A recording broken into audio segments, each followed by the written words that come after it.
This morning we deal with the international context. We understood the main point of the Commission, the European Commission point of view. And we also heard the point of view of the shipbuilding industry. Today, in the afternoon, we go in depth in discussion with one of the actors that talk about local development of infrastructure and services. We will start our afternoon debate with intervention of Liguria region with Jacopo Riccardi, which is responsible for infrastructure of the region Liguria.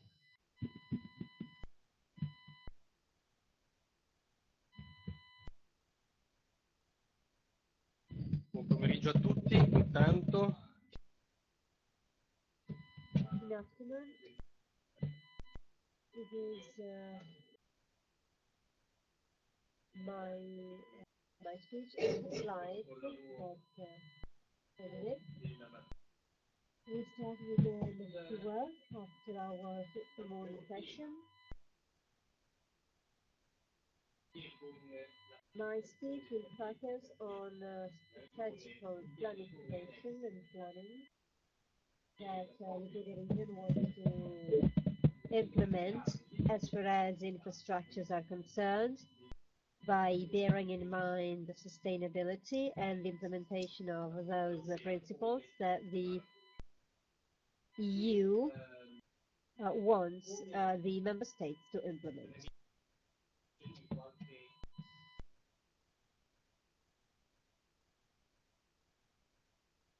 In order to introduce my speech, I want to tell you that I am dwelling on what we are debating as far as planning is concerned. Planning means plan things. In some cases, planning is not positive as far as methods and structures are concerned, and as far as contents are concerned. So there are four main aspects that I want to dwell on. Process and conceptualization. I mean, we want to focus on a number of fundamental components related to the structural, environmental, and natural features of the region.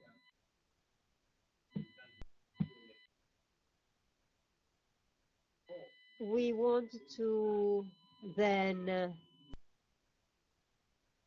develop our work accordingly by bearing in mind all these features. And then our region, its features, geography,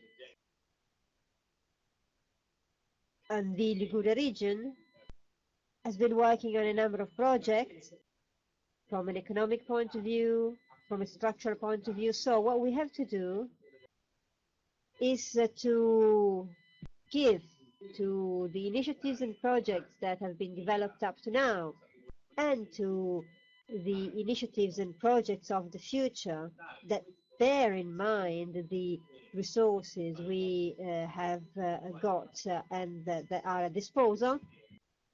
What we have to bear in mind is to develop them properly and accordingly. And we have to give an added value to the positive experiences that we have experienced and developed up to now. As far as contents are concerned,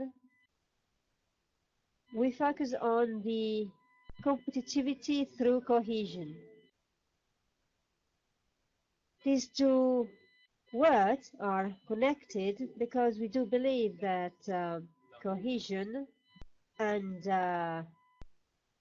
creating networks, these two elements are at the base of the development of competitiveness at the economic and territorial level. And then we have to identify the role that the Liguria region has to play. From a technical point of view, I mean the role that the region may have as an actor on this stage. So the Liguria region has a planning role by collaborating with the different actors of the sector. And then the main features of the many infrastructures. There are many infrastructures that are social infrastructures that have an impact on society. For example, the new railway between Liguria and Piemonte. These are infrastructures that are having an impact on people and the society. So when infrastructures are being built, they may, let's say, wound the society and the social fabric, but they can also be seen as a way of developing the current condition. This is a training course, so I want to mention a couple of historical events, let's say, which have been useful for us have been useful for the development of our activities. So this is a definition of the trade Genoa area, seen as the emporium of the town of Milan. It was said in the 2nd century AD. So Genoa was already seen at that time as a kind of motorway of the sea because of its geography, its location. And another historical sentence from Middle Ages. A scholar said that Genoa is called Genoa because it is a gate, and through it the sea can be reached. So it is, that's why it is called Genoa. And at the same time, we can reach the sea through Genoa, but we can also reach the plain and the mountains. So Genoa is being considered as a gate to the sea and to the plain. Even nowadays, we do refer to it as a gate, a two-way gate, even now in the meetings we have, for example, at the European international level with the Swiss authorities, for example. So we can use all these elements to create a social and economic new initiatives and actions. So we have to develop a partnership, and we have to bear in mind that all actors are partners, but they may also compete with one another.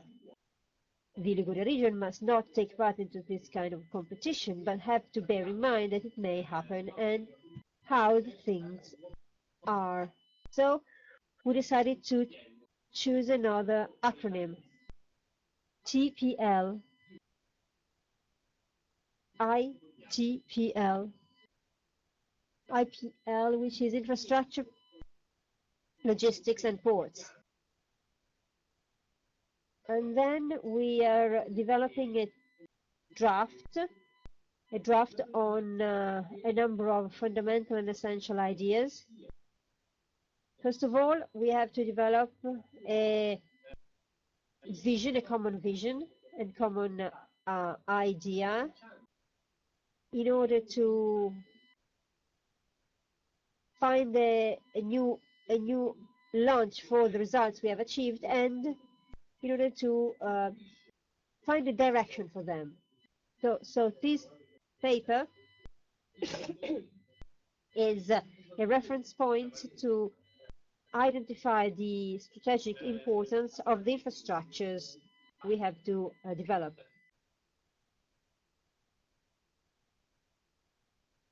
We do not limit what we want to do, I mean, what we wish to achieve, but we have to assess the resources available for that project or program. So when the Liguria region, thanks to an integrated and participated process, develops a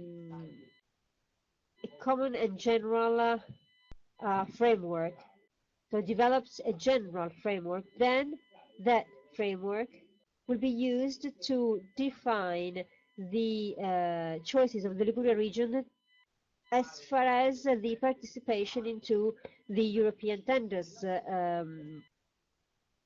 is concerned. So this is what we have to develop, and this document is also important because it is used for the implementation of the freight corridors, and then it is used also for the updating of the transport plan of the region, which is an old plan, which is now linked to the program agreement, 3-year program agreement. So this plan is used for the programming of the transport system for the years 2014-2020. So this is this transport plan could be used to develop new initiatives related to the transport system. Many criticized this document because they saw it just as one more document. However, this is explaining the governance that wants to be implemented by the Regione Liguria. This is what the Liguria region wants to implement, and this is a document which is not going to exclude those projects that are not going to be analyzed and assessed, though. It's going to be much more. It could be a master document to which a number of detailed documents could be attached, for example, a logistics plan.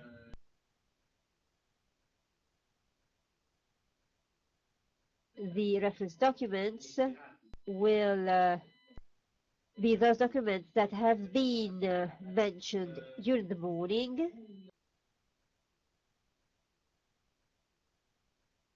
One more element that must be mentioned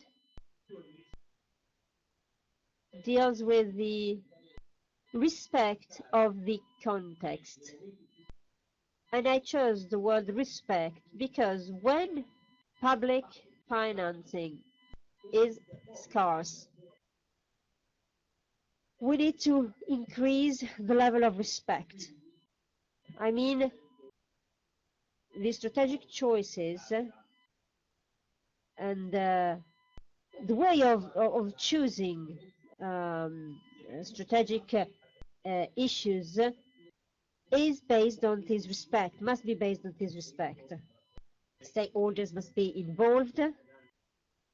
For example, the implementation of the National Law 180/2011, which says that the public works must be developed by involving local workers and local companies. And this is a way of also involving people and the society of the area into the public work. And then we've got to bear in mind the principle of sustainability. And this is the environmental sustainability. We do, for example, work on the bicycle lanes that are being created in Liguria. And sustainability means also the economic sustainability. That is, tools and instruments must be sustainable and must last over the years, must be used for many years.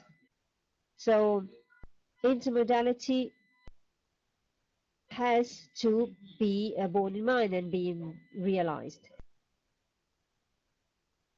The main goals of our plan are going to be, and this is something related to the entrepreneurial world, but also environmental aspects, the reduction of polluting emissions, a better management of containers, and a greater productivity of the actors working in the port sector.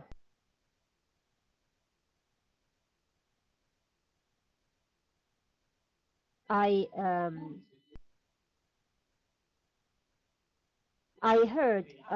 listened to many speeches this morning that were dwelling on this point. That is, the Liguria region does respect the actions and responsibilities of the many port authorities, but at the same time, it fosters a kind of unity of the port system.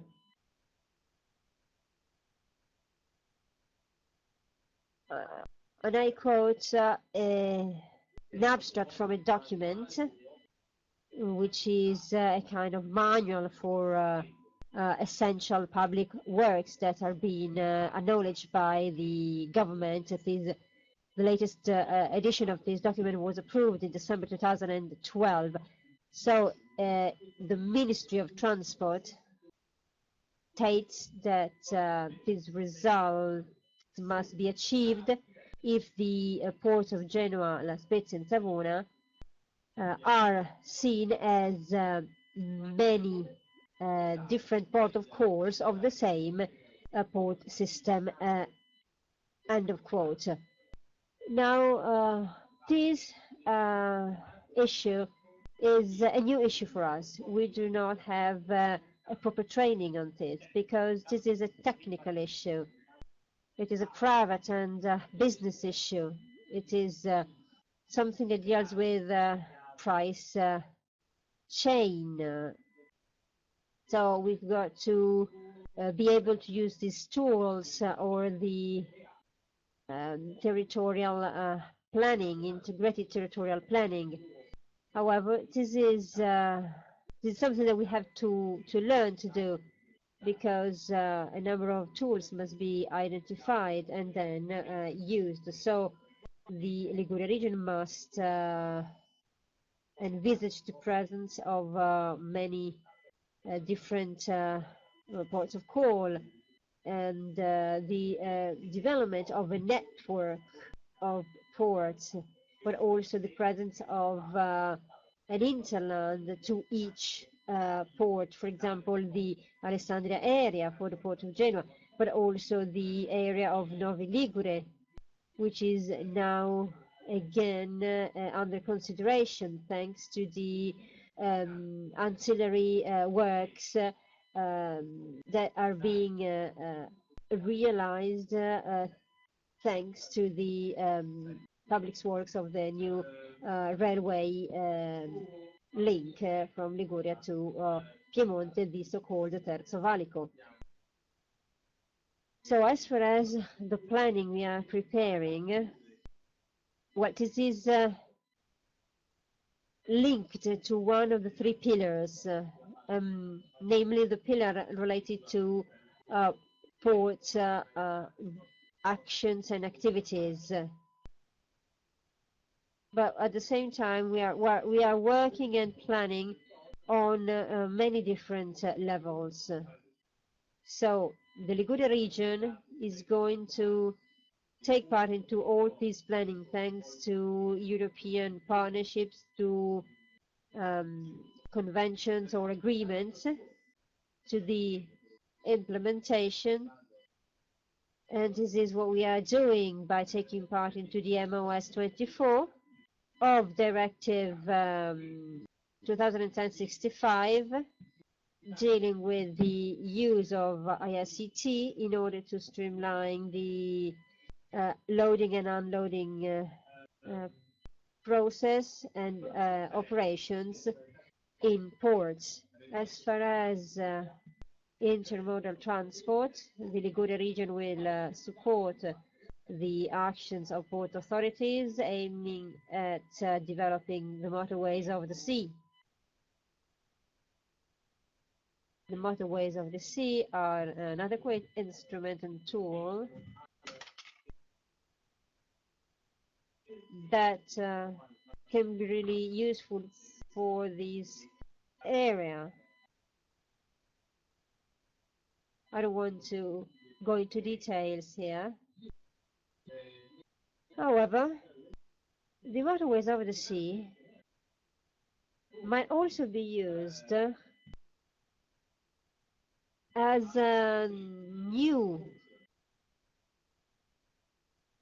way to be used if roads or railways cannot be used. We discussed this point with Captain Anselmo last November, for example. Liguria is characterized by a very peculiar situation. In Liguria, there's the 70% of the total amount of tunnels that are present in Europe, and they are all here. Within 2019, the network and these tunnels must be updated. Point is that an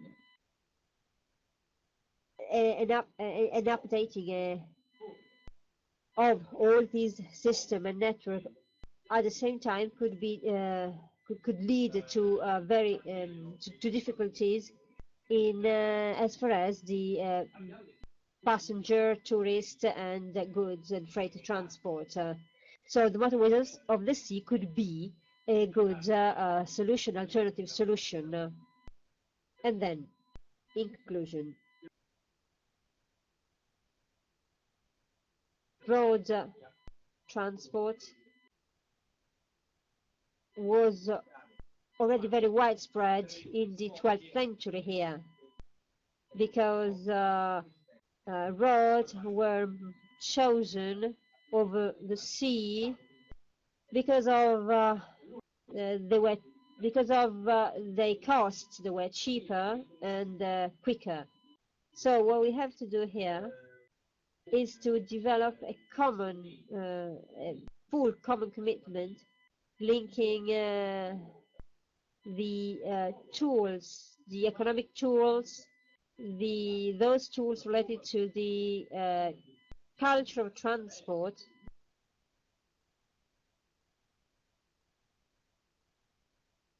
which is based on a number of incentive tools, but also we have to focus on operational planning controls of the organization of the transport system of the area.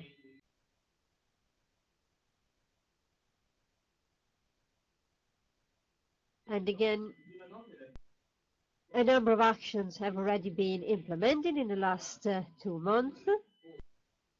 We have been working on the calls of a number of programs as the Liguria region, and we collaborated with a number of different stakeholders and actors.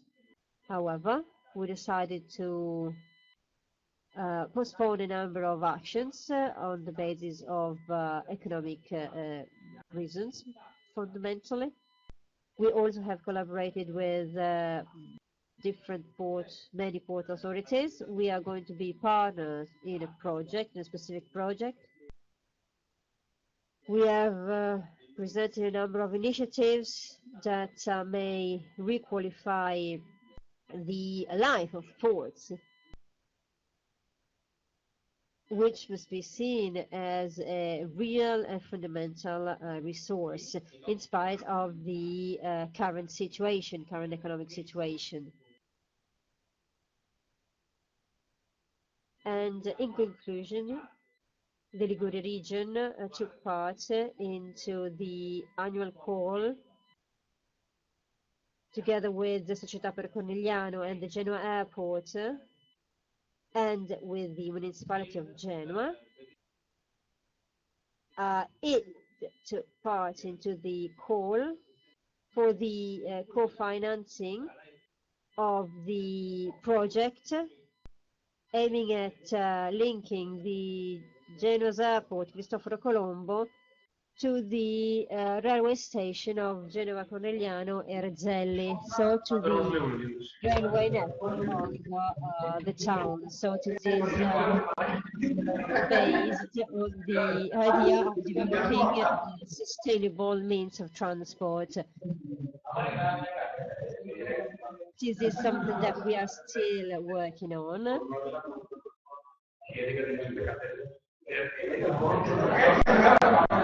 And in the next few months, we are really working on to develop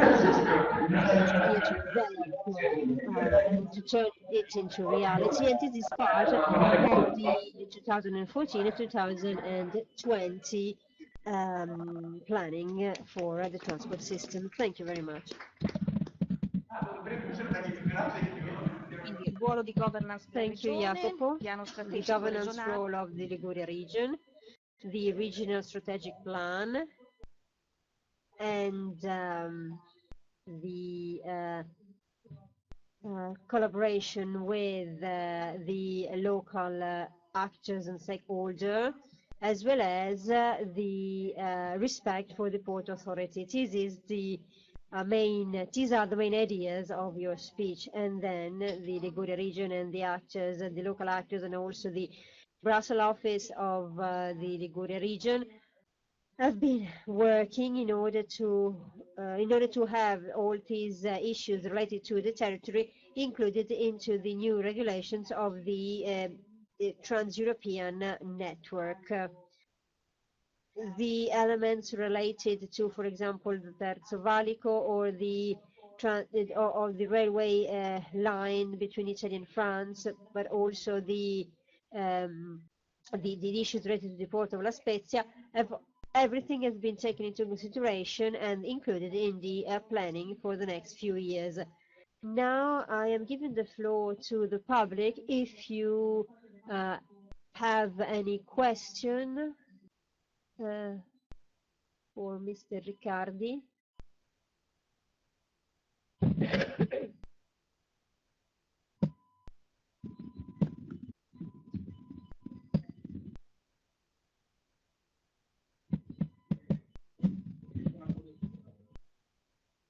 I'd like just to ask one question. The Novi area and the Terzo Valico railway link, I mean, what about it? Le relazioni con i comuni, alcuni operatori economici piemontesi. Relations with Piedmont municipalities and the businesses avviati started when the Piedmont region didn't seem to be ready to reorganize itself to face the problems linked to this issue.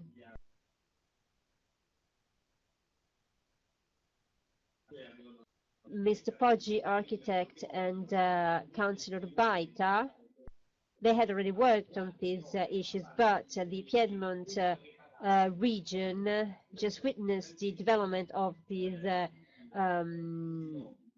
activities by Liguria, and were not ready to be part of this project that was already going on.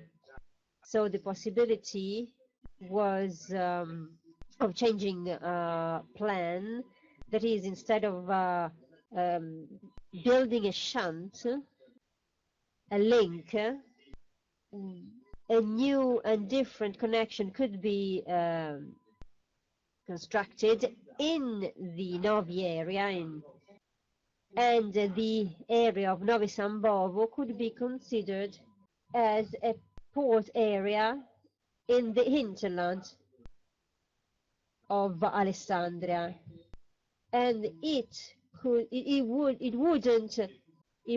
be in contrast with the Alessandria area,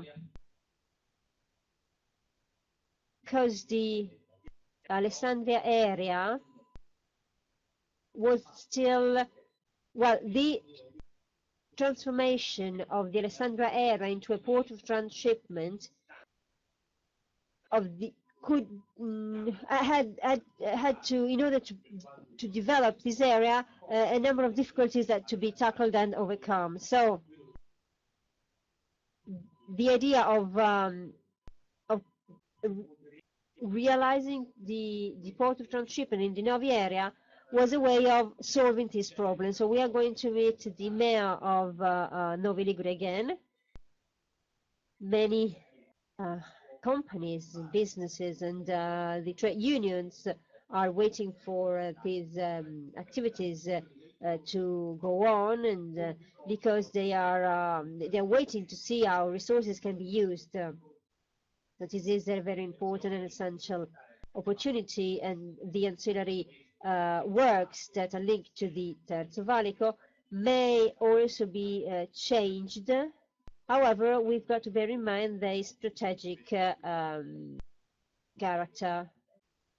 This issue must be assessed and very attentively and studied in a very attentively.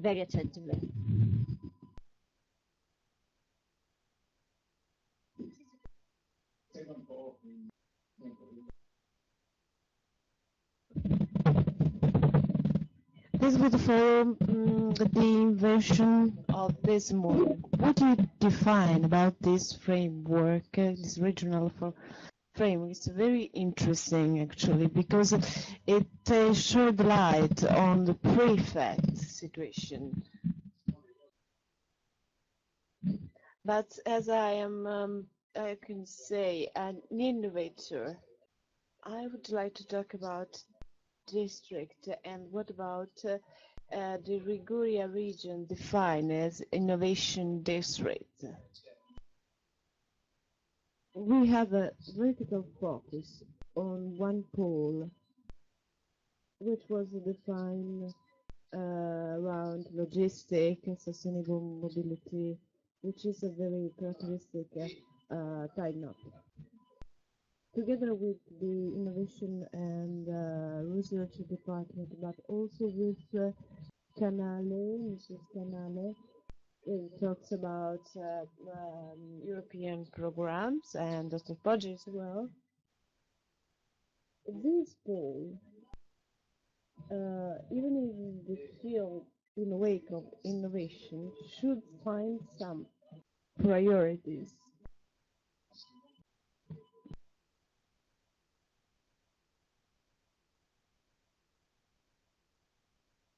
Because it comprehends a lot of different activities. At the moment, some of these activities are more willingly exposed than real. So I think that we should refocus on what are the main, concrete, achievable objects of the center, and maybe create place where we can put all contribution coming from different assets, like for example from the research center, talking about from Professor Basso and others. This is what I mean. A new focus, taking the framework into account.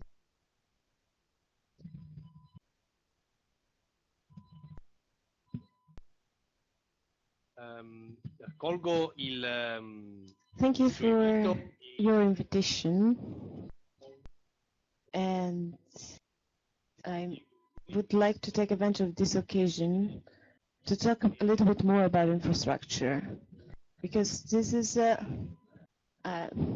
nuclear theme about mobility and as also a prerequisite for development. I think that some of my colleagues may agree with me. So this center will not be just for our department. We aim at create contacts between Mrs. Canale, Dr. Costa, and Dr. Battaglia. And so with all the development, the economic development department, so to give a unique framework, a complete and consistent framework. This is not a program because actually we miss the economic funding, and this, the economic aspect, should be the main focus of the roundtable about how to make use of the 1420 funds.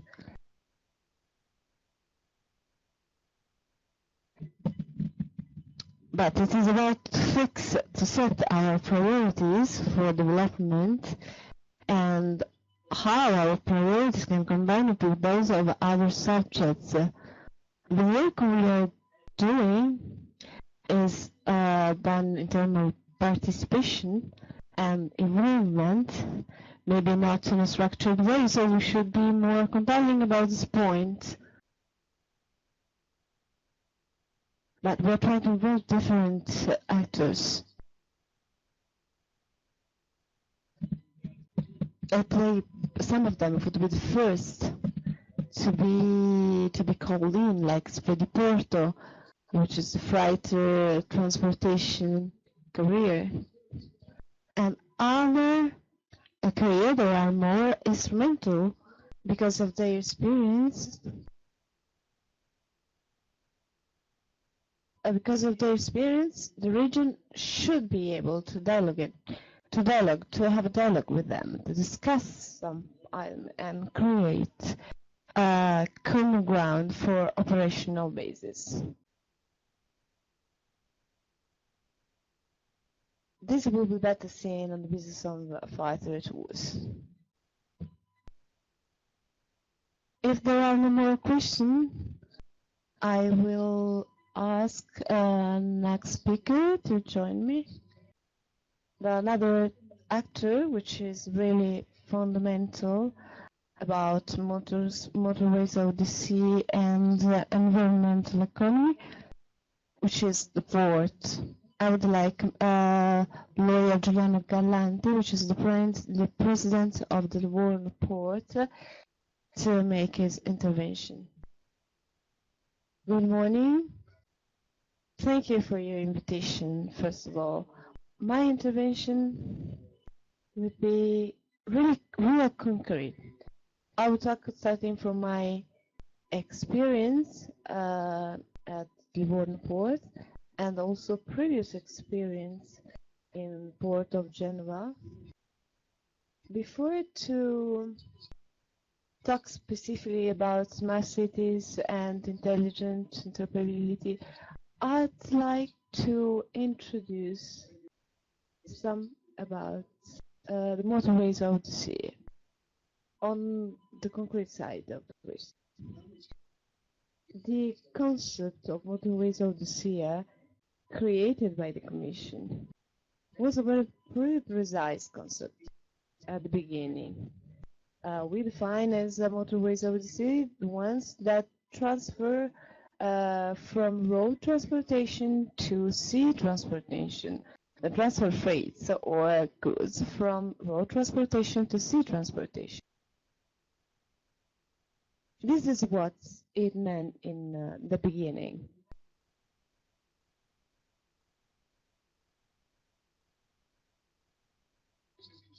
If I should be completely honest, I think that it didn't work very well. I know for sure about 2 experiences that didn't work. One is very famous in literature, in academic literature. It is a tie knot, which is really terrible billetto between France and Spain. I don't know if you are Professor Valenti can recall it.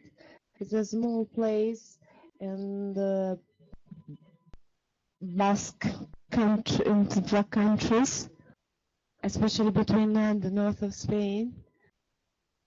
The richest part of Spain, like the Asturias and the region around Madrid, and the rest of Europe, like France and other parts of Europe. And they have a road traffic which was really huge. At the same time, they decided to organize this movement from the street to the sea. And this was usually financed by European funds. And also, thanks to the autonomy of the Spain regions, to the French region, making use of some of the ports, like Bilbao port, etc. This was a complete disaster. It didn't work because the trucks still passed, and they didn't take the road of the sea just to make this small path. The other experience I'm referring to, which is my own experience, we have two big businesses here that create two big problems also in the environmental question, because they deals with chemicals, but they are fundamental for our industry, for the Italian industry manufacturing system. These two businesses are fueled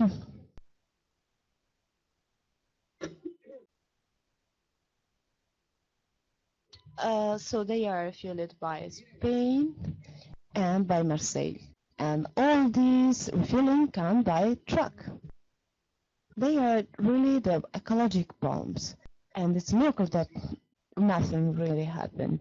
We have finance through the European and the port of Genova and Marseille port.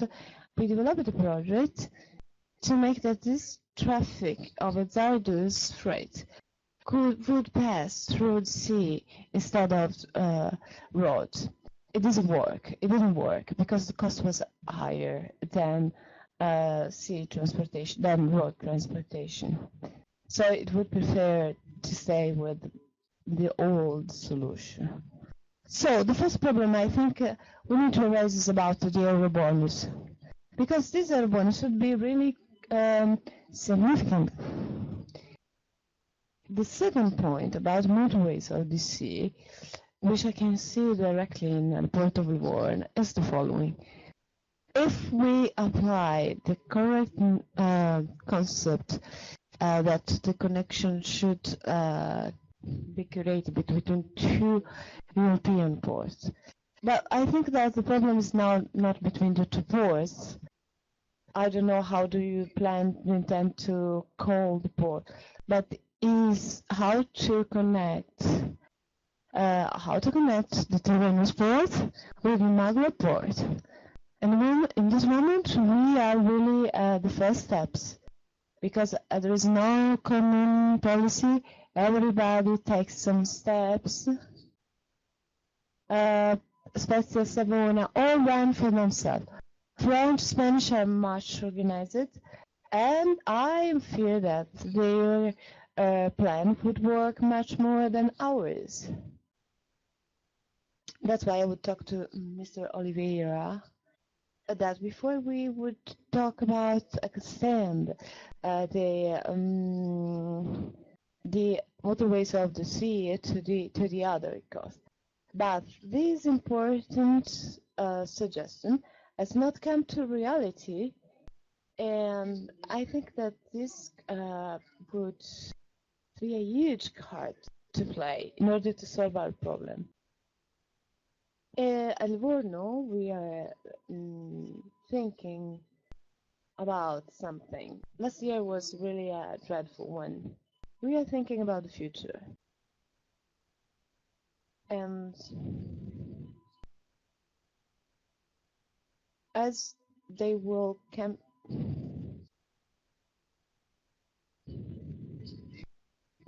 when the megaships will become a reality, we will have a really dramatic problem, especially for the Italian ports. Some times ago in Brussels, we had a seminar promoted by DG Move on the future about the policy paper. And we had this presentation about the Erasmus teacher concerning the future, starting for the mega career. What will happen? Well, if it is right, I think that no port will survive. Maybe the other port will, but I think that all the other will not be able to survive this. So, or they should stop by the port side, or they should go to internships. So, if it is the future, so we are talking about prediction.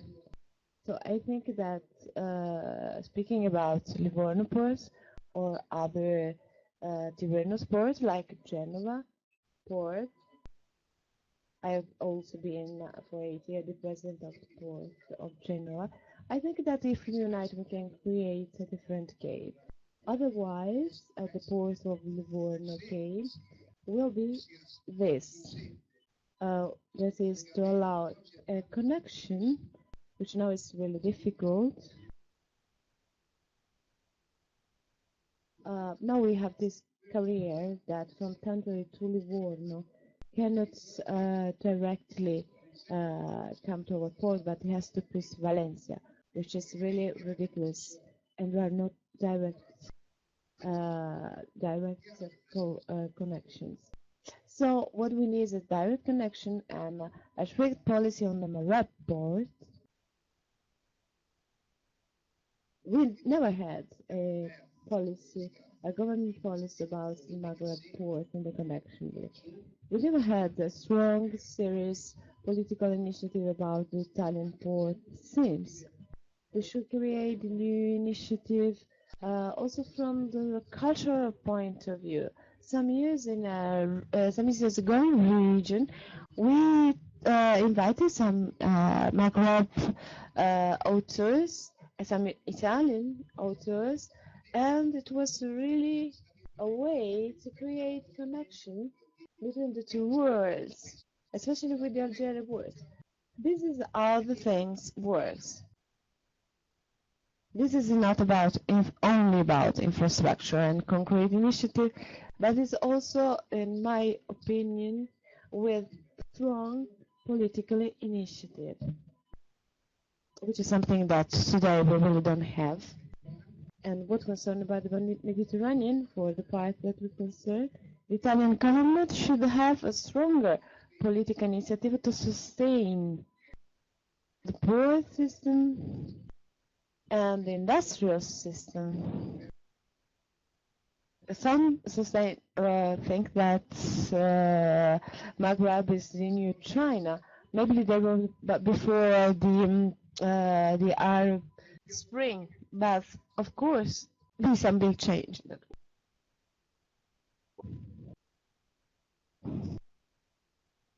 So we must be there, because otherwise who else is going to be there to keep up the fruits?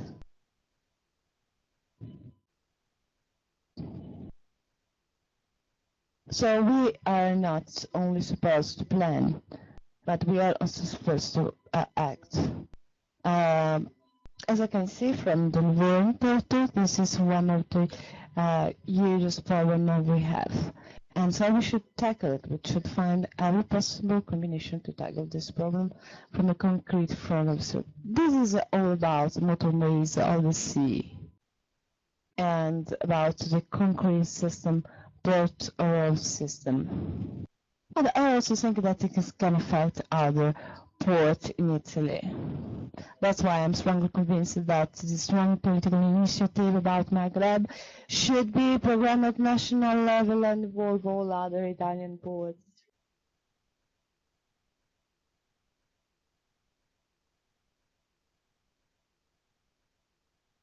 The more specific question I would like to talk about is about smart cities. This morning, the commissary, Oliveira, told us something which was very fundamental, which is the container arrival, which transferred the port authorities. But it also transformed the relationship between the port and the citizen. Up to the 70s or 80s, the city ports, especially Genova or the other Mediterranean cities, were a mixture of city and port activities. It was something like a happy connection. The ship arrived in Genova. They stood 7 days. When the container arrived, we had a strong transformation. It was not bearable, the traffic of container, not on the boats, but all on the sea, but on the rail and the roads. So, which was the phenomenon that in the 70s and 80s came up? They transferred ports on the Pacific. London was big port, but they changed. Buenos Aires, Porto Madeira was the port of the city, but it changed, and these ports were abandoned and were transferred in other cities, and the ports were transferred in cities. So the ports were created in other parts, like Bilbao, for example. The big fortune of Bilbao, you know what it was? Because they had a major and custom director that were really thoughtful. So they understood which was the main problem and decided to move the port, create some international contest to develop the Guggenheim Museum. So they transformed actually the cities from a port to a cultural city. We have all a literature on this. Where is the mess about this? Where there is no possible here to transfer, to move, to relocate. If you have the port inside the city, you have to keep it, like in Genova. You can change it. In 97, 98, we were invited, after we had just developed the urban plan, by the Grey Architecture School of Harvard. We were together with the other international operator. So we went to Harvard, actually, and which we focused on this mixture that was not avoidable between the port and the city. So where we can move the port in general? We can't. The problem is with the container, which is not exactly the card, the phrase. Which also. So how should we live together with them? Livorno is the same problem. Maybe space and a cost line. But of course, if I say that I want to spend towards Pisa, they will put me to death. So I have to live with this problem and find solution. So this comes the most delicate phase. We are looking for a way to improve the relationship between the city and the ports.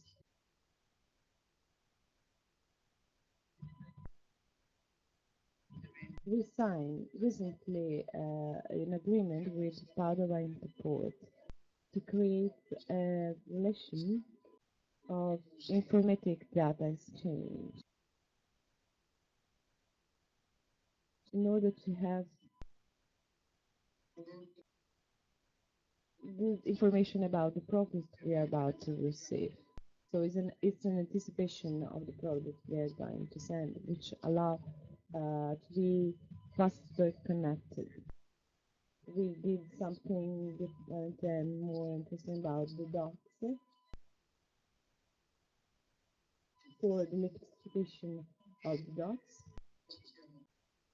And we are now assessing another project, which I don't remember now the name,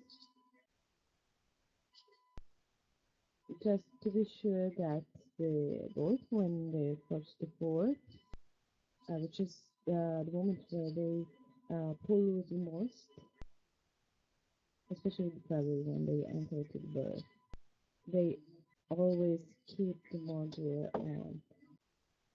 So this is a very difficult task, and we're trying to think how they're going to reduce this cost, to create some electric station in order to replace the onboard engine operation. This is a project we're working with, and this is co-financed by the European Commission. So we are putting in place some practical initiative to improve the environmental situation, which is the one that causes more trouble to the cities. One more thing, which is important, which is the decisional point.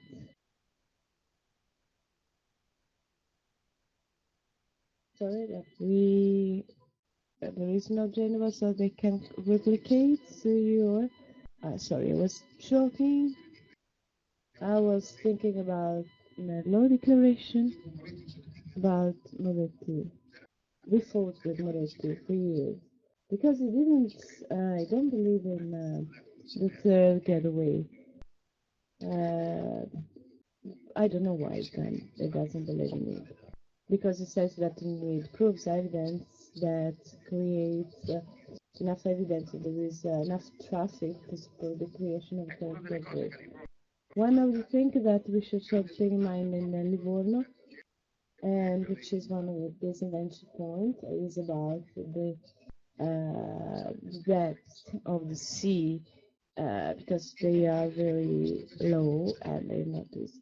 The advantage is that we don't have mountains on the back, and so thanks to this situation, we signed an agreement with the Regione and railways, Italian rail, to directly connect the berth of Tuscany with the railway system. That means skipping all the numbers. This would be fantastic on an ecological sustainable point of view, because this is something that it must be avoided. One more thing. I remember, I can recall before you talked about the real ports and about novice system. I think that the real ports should be really regulated to the system.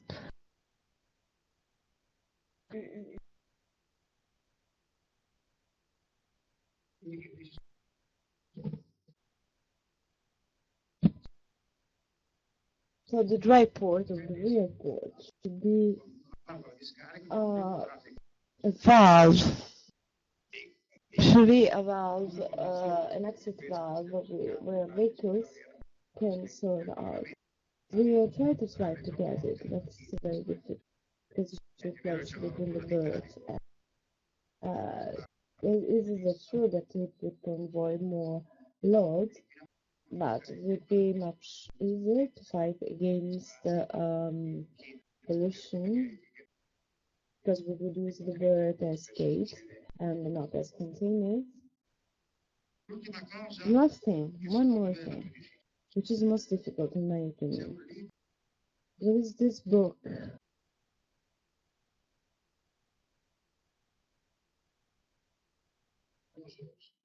An academic, very smart academic, Professor Van Oydonk. I think it's well known. He wrote this book about soft values of seaports.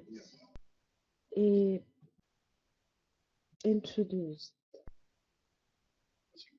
some 200 recommendations to single ports, and this made experience to improve the image in Antwerp, and then they repeated the experience in Athens. Seems that results were amazing. Well, we decided to have this recommendation. I know more or less what it's about, but I think that this is really complex operation that is worldwide. This is a cultural operation, which is very difficult, which is to be able to make citizens in Livorno if you take a taxi and after conversation about Rotterdam Port, I said, what do you think about Rotterdam Port? Oh, it's amazing, gives us employment, thanks the people freight from east to the west. But if you ask to common citizen in Genova, it will not answer the same way. So I think that we should promote more the port. We have done something in the past, like open ports or ports open days, but I think we did not achieve so much. So I think that we should do something like an amazing initiative, like the Antwerp Film Festival of Ports, where they all invited all the political main figures, and they collected this fund, which collected the movies talking about sports, and they played this movie inside the course. They had a huge amount of people coming. They invited also schools and teachers, so they start to understand that support means a wellness and traditional culture.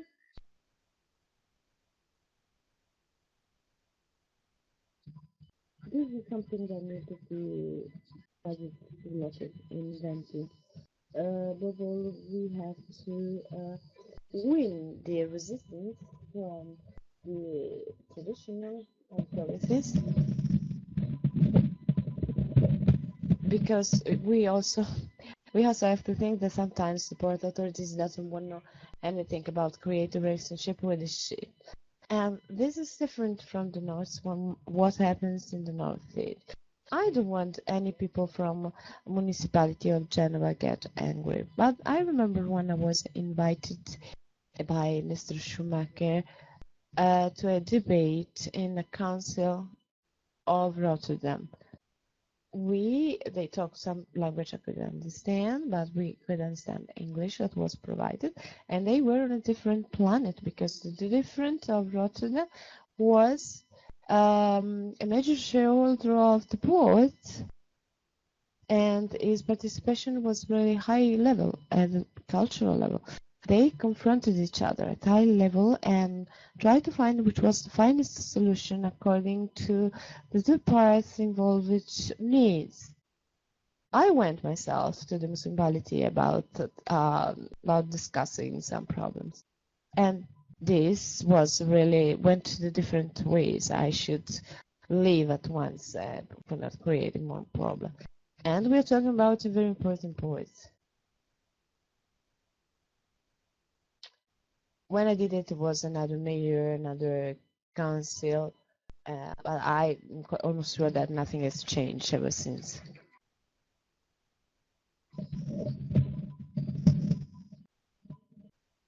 As far as this issue is concerned, a representative from NEMO, a European group for industrial responsibility, was here, and she proposed an idea to Professor Valente de Oliveira, that is open ports. The idea is to bring into ports, for example, cultural events and dance, for example. Well, Genoa and the Port of Genoa won an important award last year. Well, I think that Hamburg is a beautiful port city, and you can see many pictures of Hamburg where there's a huge ship that is unloading its goods, and on the other side of the to Professor Valente de Oliveira, because at the beginning of the speech of President Gallanti, he asked concerning the future programming in Trans-European Network and the relation with Maghreb and third countries so the relation between European Union and third country Maghreb area. That we tackled 3 or 4 years ago.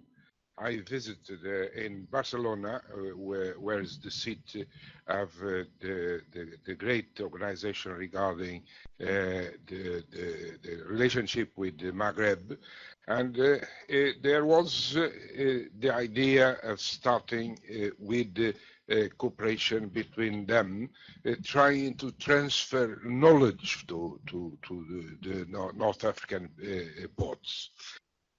We started in a smooth way, trying to attract to European ports some of the officials of those ports.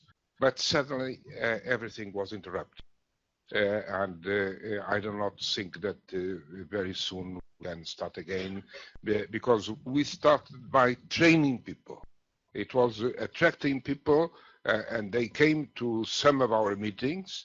They came especially to ESPO meetings in Brussels and elsewhere, and we encouraged that type of jumelage and twinning ports and so on, starting by things which do not put many political sensibility.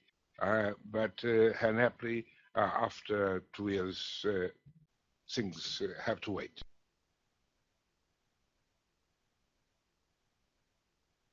For instance, in ESPO, we're trying to have them as an observer, as we do with the Baltics.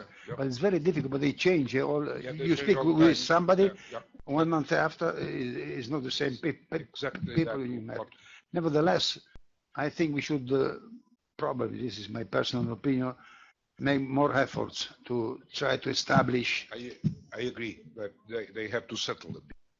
Because what happened is that we try to attract people, but people changed all the time. Yes, that's true. It's a great instability of personnel, which was a deterrent what we envisaged. Don't you agree with me that Maghreb could be in the future the equivalent with the due proportion of China?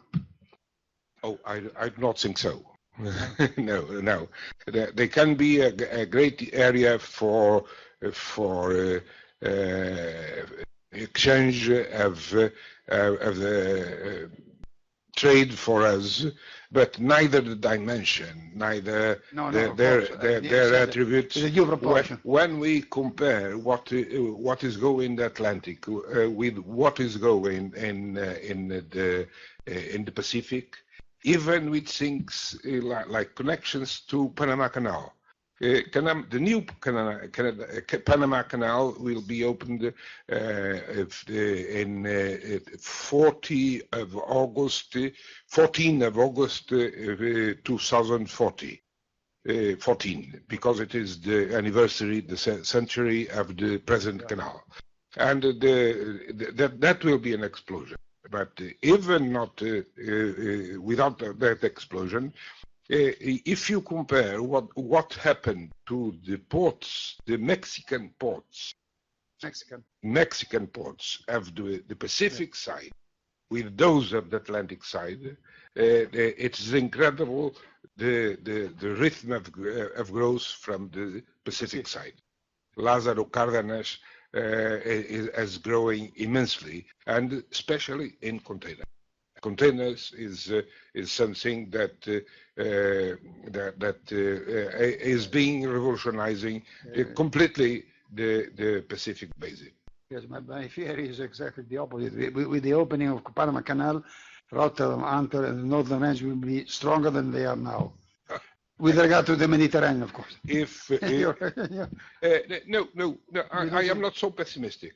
No, I am not so pessimistic. I think that because you know the distance continues to be much shorter via Suez. The great danger that you are in, that you regarding what you have said, is if the situation in Egypt becomes worse. And if you realized probably that the Egyptian army is fierceful defending and trying to protect the canal, because the canal is the only source of The canal is Egypt. Canal is Egypt, and now tourism doesn't earn £1 to Egypt. So the only source of foreign currency is the canal. So the danger for the rest of ports of Europe will be if Suez is interrupted.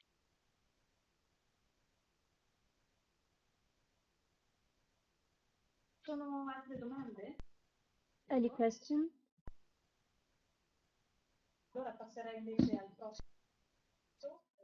Now I'm giving the floor to Madam Federica Montanesi on behalf of Mr. Forcieri, President of Port Authority of La Spezia and President of the Ligurian Ports Alliance. Thank you, Simona. President Forcieri is not here today. However, he wants to welcome you here, and he's very glad of the organization of his training event. I am referring to what Mr. Gallanti said. That is smart cities and intelligent ports. His issue is a very important theme and must be taken into consideration as a common issue between the port authorities and the other actors, and must be borne in mind when the port authorities develop new solutions to the challenges that have to be faced as far as the climate change and the use of energy inside ports, as far as these issues are concerned. Ports are strategic hubs and centers, and information is exchanged in ports, as well as many other activities that are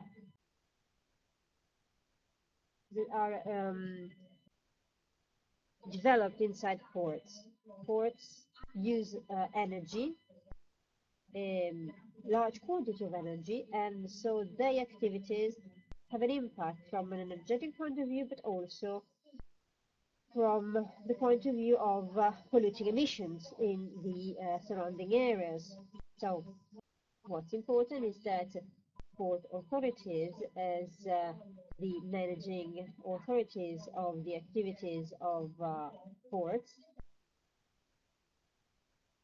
they have to play a fundamental role, which is tackling the challenges of climate change, and they have to support those initiatives to be implemented to improve the use of energy by port infrastructures, to improve the use of port infrastructures that are used to carry out port activities, in order to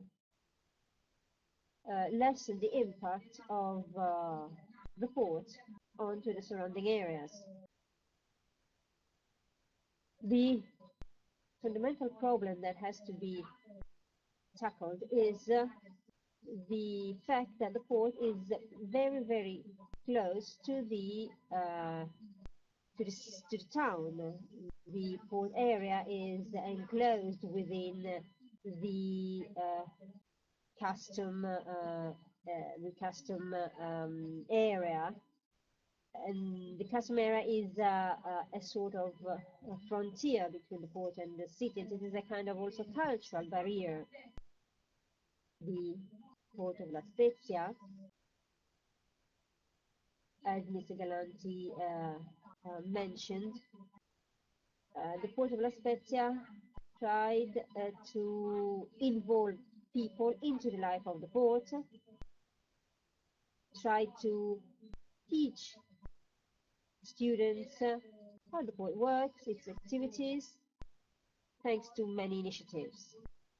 The idea was to teach people and students what the port does and to tell them that the port might be their future workplace, maybe. And what we wanted to point out is also the importance of the activities of the port, and that the ports open onto the town. That is, an old train was used to accompany people inside the port by train, to make them understand what happens when goods are transported from outside the port into the port itself. So the idea was to make people understand that port activities are important for the town. As far as an improvement of energy efficiency, the La Spezia port has been working on a number of initiatives aiming at improving the use of energy inside the port in order to decrease the polluting emission from the port area. I'd like to mention a number of projects that have been implemented. A few of them deals with mobility, that is transport between town and port by using electric cars especially. And this project is intended for actors working inside the port, and two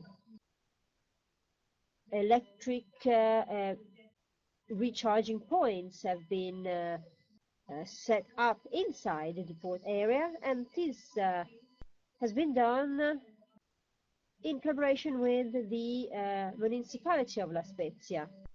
So this means that we wanted and we established a good and fruitful cooperation with the municipality of La Spezia. So we tried to work together because there was a project, a small project of the Port Authority that was linked to the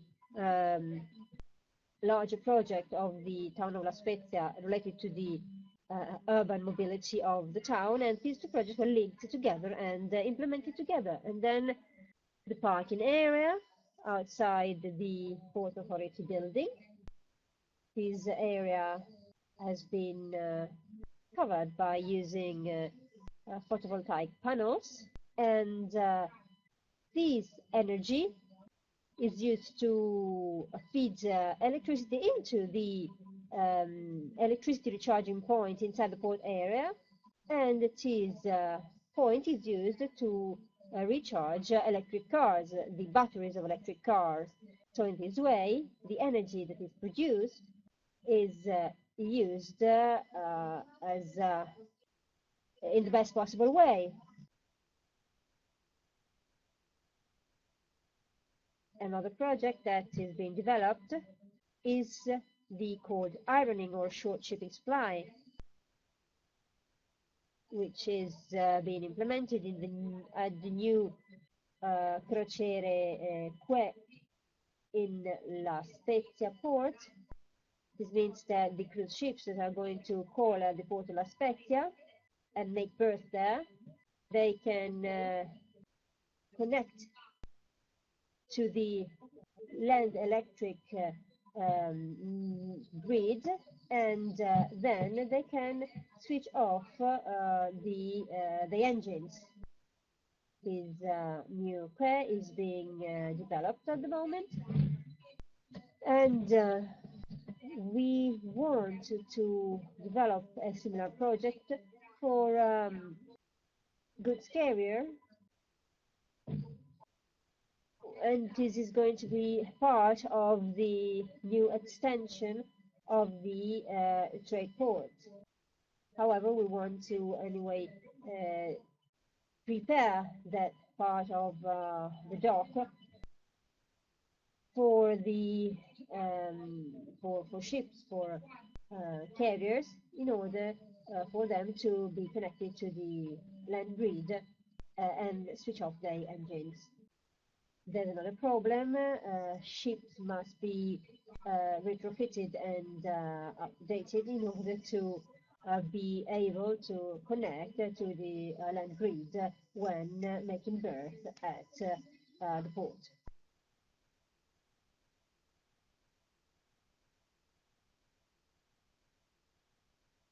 So the main idea is developing the cooperation with the municipality of La Spezia, because it is in charge of the planning stage.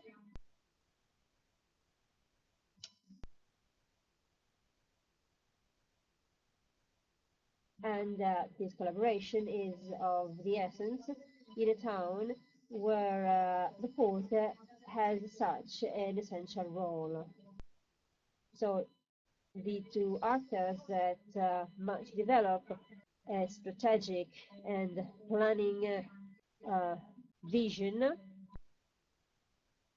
must collaborate and work together in order to identify the objectives that are not only regional objectives but also national and European objectives. This kind of cooperation is a difficult thing to implement, and positive results are difficult to achieve.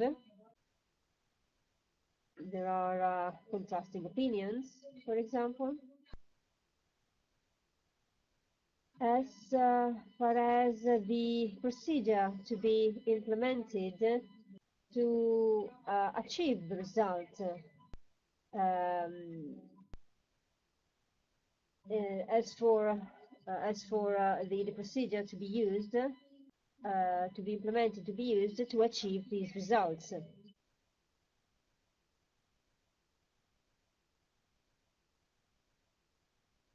But we have already reached and obtained good results in the past. We have already worked with the municipality of La Spezia, and we collaborated on the occasion of a number of European projects and calls.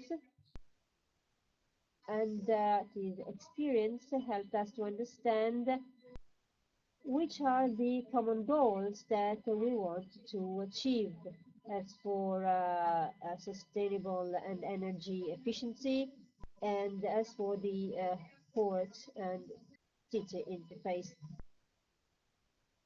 This European project helped us to start working together, to sit to the same table and to work together to identify the goals,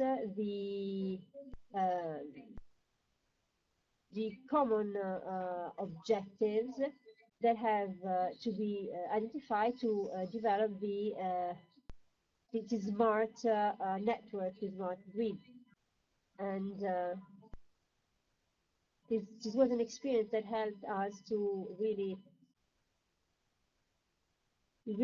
learn to work together on these issues, on the issue of sustainability. As I already said, I mentioned the smart grid.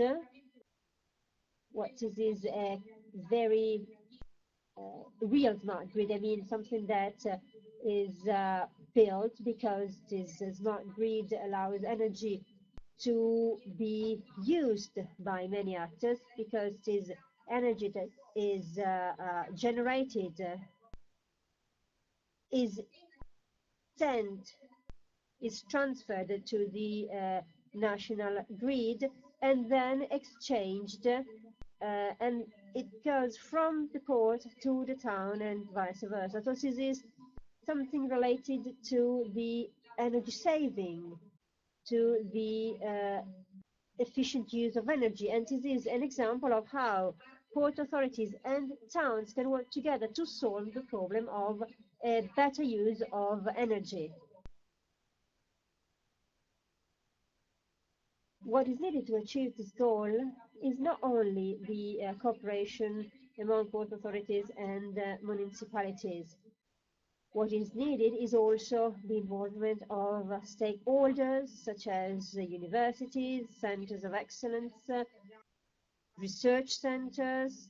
In La Spezia, there's the Distretto Ligure delle Tecnologie Marine. This center is working with us as far as these initiatives are concerned. And as far as the sharing of knowledge on the maritime sector, on technology, on energy, and on maritime technology and the technologies used in the maritime sector.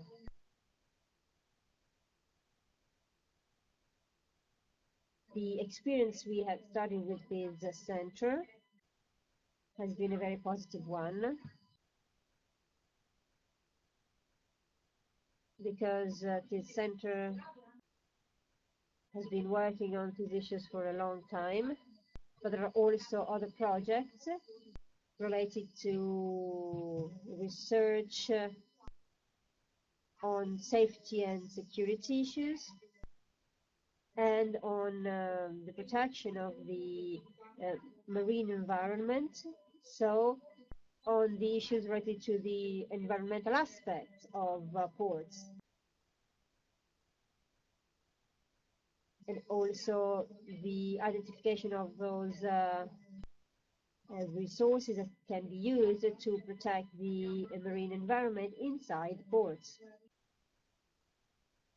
There are natural marine areas that are protected in the La Spezia area, so it is theme is of the essence for us. There are many ways of implementing all these initiatives and projects. What we are trying to do is to develop a positive, virtuous, smart system, as you wish. And I think that this is a way of involving all the actors that are working on these issues and are working to meet the different specific needs.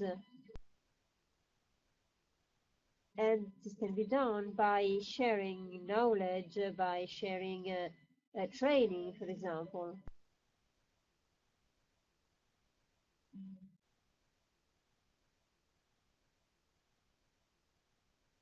So what we are trying to do is to achieve these goals we defined.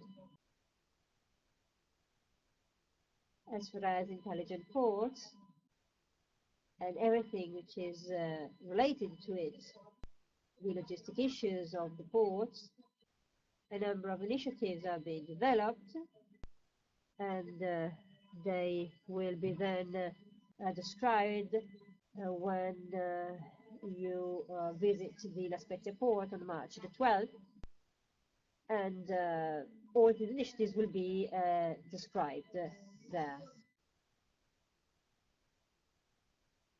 As far as what Mr. Riccardi said about the Liguria region, I think that the Liguria region must bear in mind that Liguria is looking onto the sea, but it is a region with a sea in it. So this means that the Liguria region must bear in mind that it is deeply interconnected with the sea. There are three important, very important ports in Liguria. Two of these are the first and second ports in Italy as far as container handling is concerned. It is a small region, from a geographical point of view.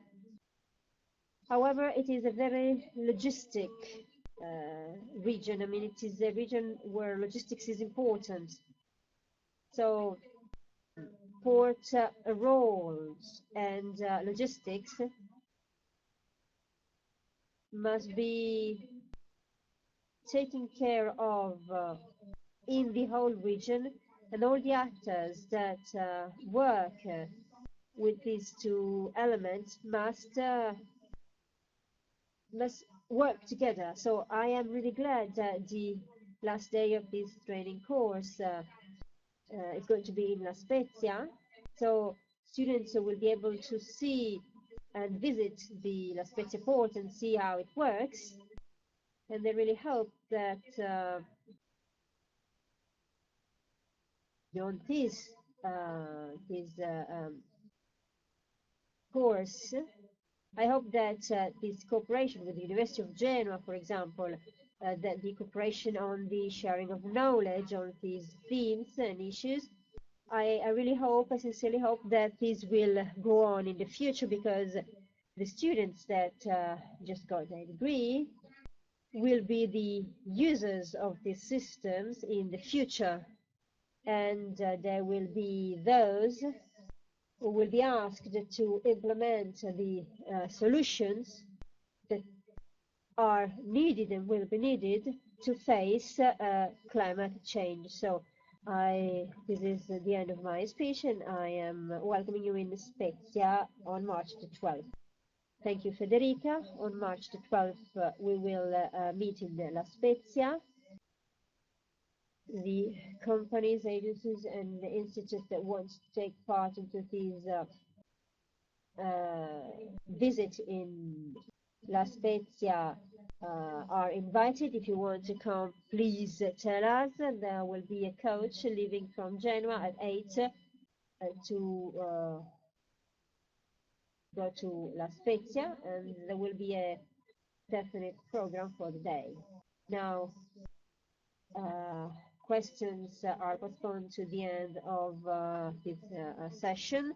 Now I'm giving the floor to Mr. Oddone, Councilor of the city of Genoa, and he will, his speech will deal with smart cities and intelligent ports. And I want to mention what the Genoa municipality and the city of Genoa is doing on this issue, and very good positive results have been achieved. I'm giving the floor to Mr. Oddone. Thank you, Simona.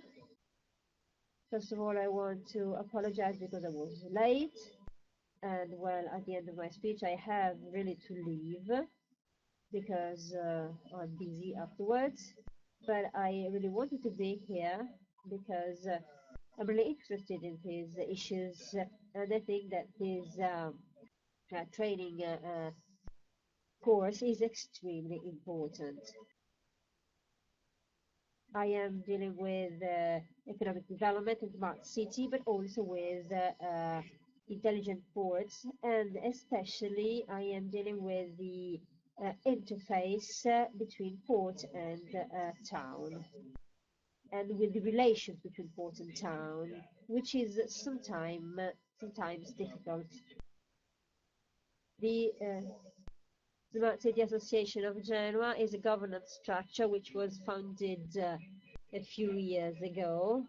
Madam Gloria Piaggio is here, and she has been working on this project for a while. This association includes a number of companies and other associations, small and medium companies and associations. However, there's a difficulty that we've got to face. That is, new members are difficult to persuade to be part of the association, especially those members that are not part of these realities of the reality of the port. I mean, the Finmeccanica, Poste, all these big companies are working with us. We are developing projects at the national and international level.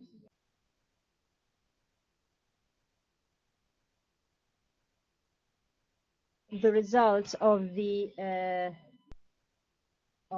calls of the Ministry of Foreign Affairs have been positive for Genoa, because we were awarded a number of calls. So this means that when we start working on a number of projects, well, we obtain good results. So Genoa is also the only European town that was awarded that passed the 3 calls, and one of these of the European Union. One of these calls is the call that envisages our collaboration with the Goteborg, with the town of Goteborg. This is a process, a procedure that is not only involving the town of Genoa, but it is involving the port of Genoa as well. We were working also on the idea of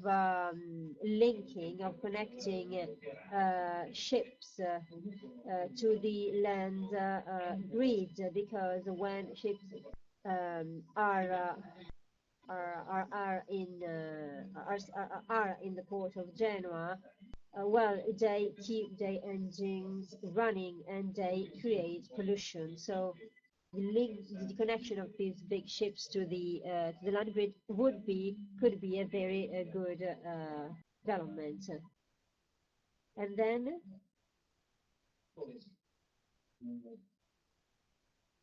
as far as the positive results that we may achieve, well, what we have to take into consideration is the quality of life for our citizens.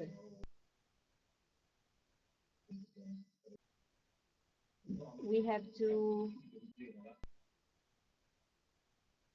well, as far as Genoa, I think that what we have to do is to improve the conditions of the port, because it is difficult to really move physically the port infrastructure. So we have to update and change the port where it is.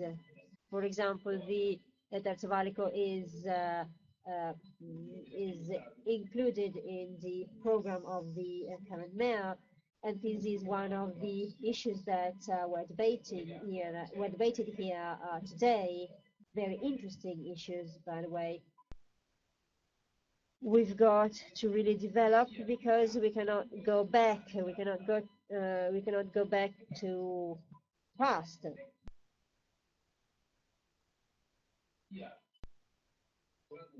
So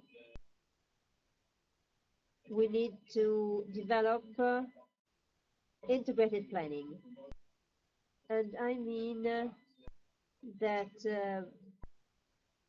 both port and town must be involved. So this means we have to take into consideration the municipal urban plan, the port plan, the pact of mayors.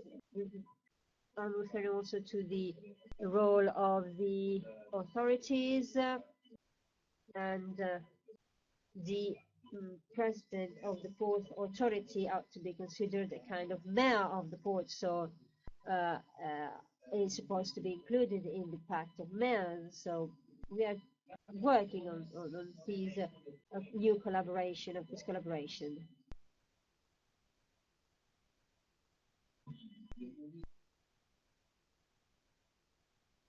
The governance tool allows us to to debate about mobility, for example, renewable energy sources, but also the integration of ports into these issues on different in different panels and commissions.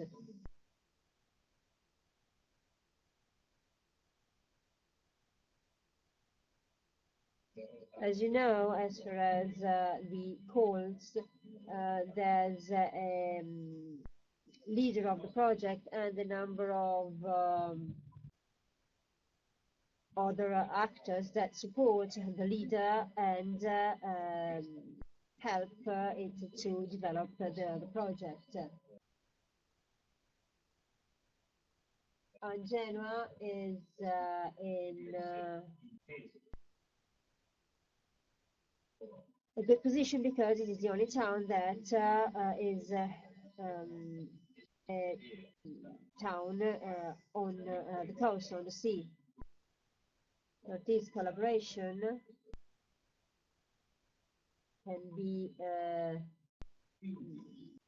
developed and the new towns can be included, such as, for example, Milan or Turin, because thanks to this collaboration they could be linked, connected to the sea.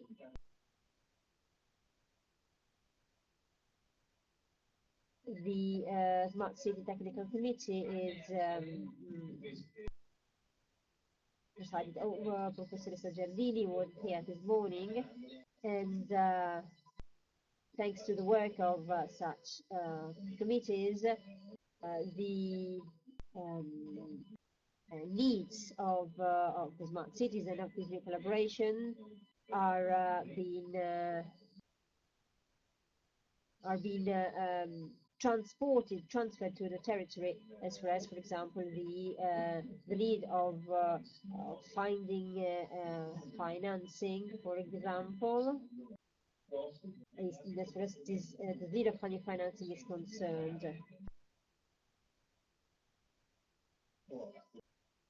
So, thanks to this collaboration, we can maybe ask the Commission or the Ministry to ask for these for the financing, for the financements and investments to develop these new initiatives and projects.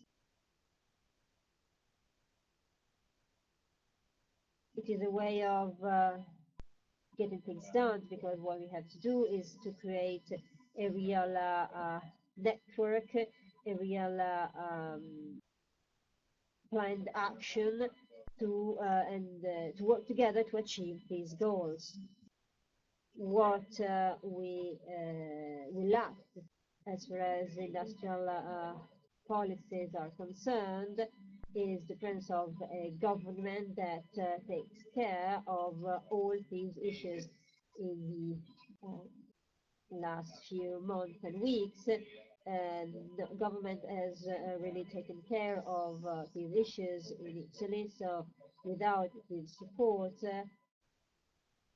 the country and we have many difficulties in finding even support or resources at the European level. So, in spite of our activities that are maybe smaller and less numerous than the activities that are developed in other European countries, we are really doing something. We are trying to do something, achieve something. We will be present at the Hamburg Port Festival in May, and we will be honored guests. And well, we will be there to let them know the port of La Spezia and the ports of Liguria. But we want also to learn from them. We want to understand how to and where to find those participation instruments and tools to involve citizens that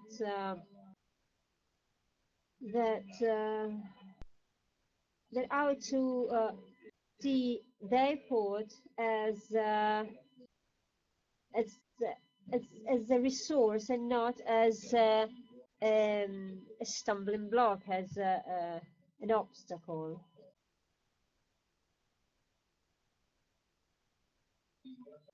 So I want to thank you, and I hope that I'll be able to attend this training course through the streaming and video conferencing system in the next few days.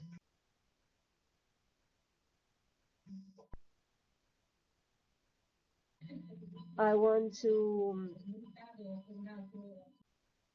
ask you a question. Well,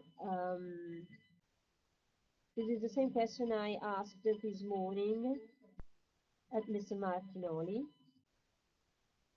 20 graduates were present here. A number of people from Ligurian universities, and some of them came from other universities in other towns. So what about the skills needed to work in this sector and the skills that will be needed in the future? Mr. Martinoli this morning was available to work together as far as the planning 2014-2020 and the planning related to the new training courses and the new opportunities that can be given to young people.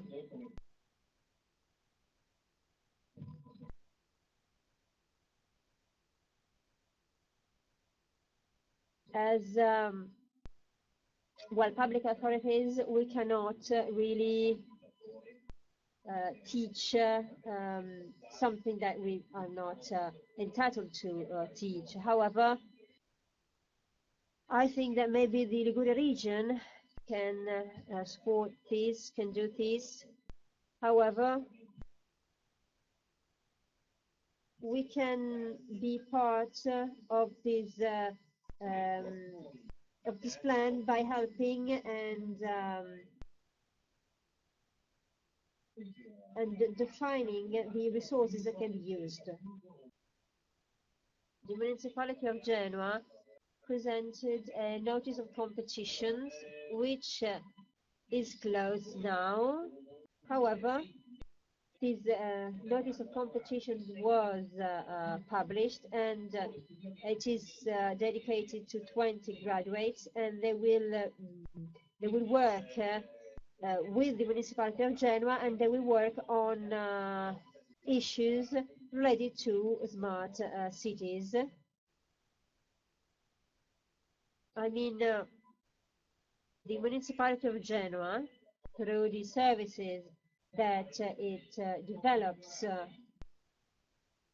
for its citizens, can improve the level of its smartness.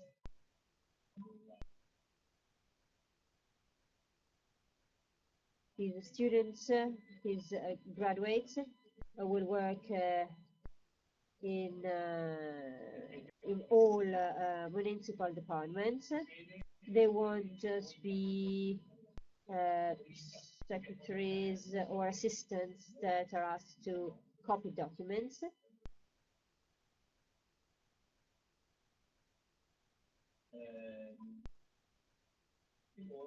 However,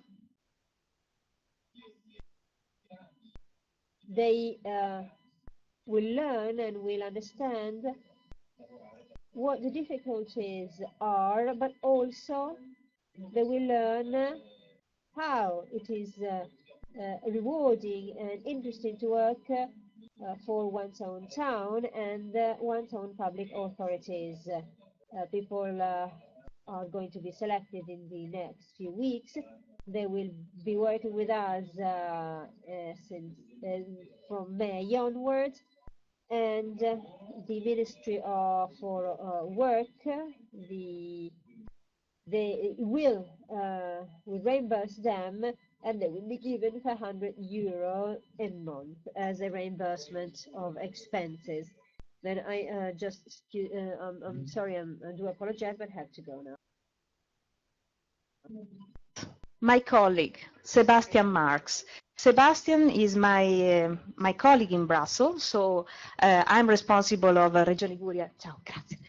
Responsible of Regione Liguria in Brussels. Sebastian is the responsible of the city of Goteborg. We work, we collaborate since I think 3 years more or less, and in a very fruitful way. And Tremos today is an example because Chalmers University, they are a partner in this project, and they are following us also in multi-video conference. I just wanted to remember you that there are other 6 universities all over Europe that at present they are following our courses, and the courses are available also on streaming. Sebastian, can you just present the experience of Goteborg? Thank you.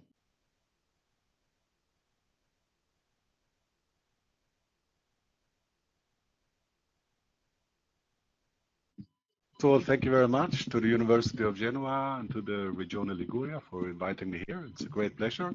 As Simona said, we are working quite a lot together. I would like to start with ask a question to you. How many of you have been in Gothenburg? I know 2 people, 3 people. So this makes it a little bit difficult because we don't have much time, and I would like to give you a small impression of what the city is, what we are doing. I think the second challenge I have is that it's the end of a very long day. And I see some tired faces. I'm also a bit tired. It has been very interesting, very dense. I also listened very carefully this morning when Alexio Pico was talking about also the importance of social media. So I would like you to wake up for a small photo that I will take and put on my Twitter account. We will start with this. Everybody awake? Very good. Thank you very much. So I will talk a little bit about what Gothenburg has been doing around smart cities. I will give you some examples, not all related to port activities, but also some related to water. Oh.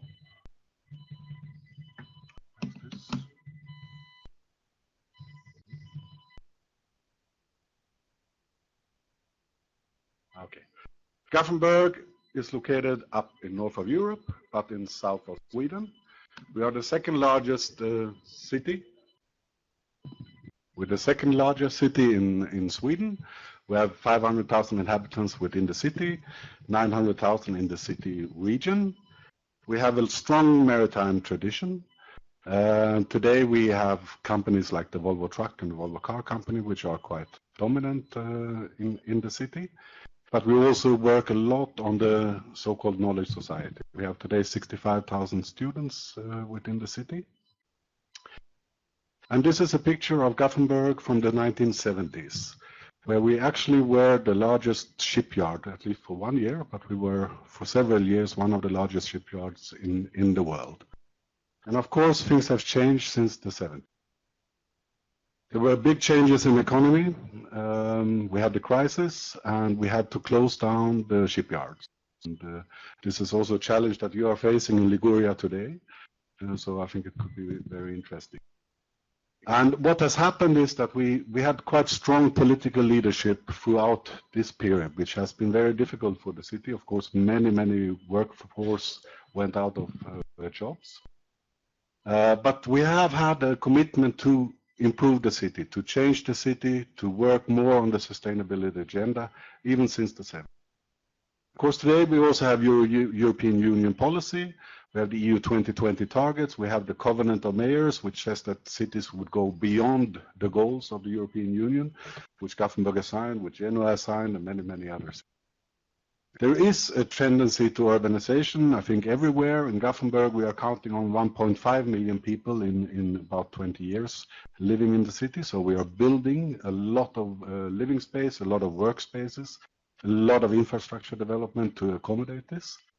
And of course, the climate change agenda is there. And we say 70% of the energy consumption and the CO2 emissions are made by cities, and it's the same in Gothenburg, and we need to address this agenda quite strongly.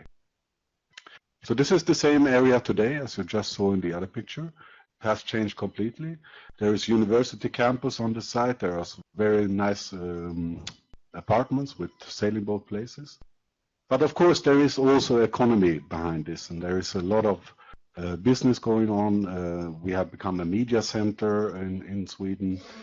Although still the industrial capacity of Gothenburg in the western part of Sweden is very big. You have to imagine that 50% of all industry activities in Scandinavia are located in a radius of 300 kilometers around Gothenburg, and it's the port of Gothenburg that actually imports and exports all these goods. So there's still a lot of industry going on in the city, but we have changed the face as well. We base our activities in Gothenburg on the evolvement of traditional production methods and take the sustainability agenda in them. We embrace the knowledge-based sectors, and we have a close cooperation between politicians, business, and academia. And this has been something that has been discussed all day. It is important to work between the port, the region, the city, and also the academia in order to change. We have a couple of focus areas. It's sustainable city planning, is district heating and cooling, urban transport, sustainable buildings. We work a lot with the triple helix models, and we, of course, develop the Port of Gothenburg. And I want to give you a couple of glimpses of how that looks. In 1985, a view of Gothenburg was looking like this, and we extended even more the district heating and cooling system. And that has actually reduced the sulfur emission levels by 99% since 1985 in the city.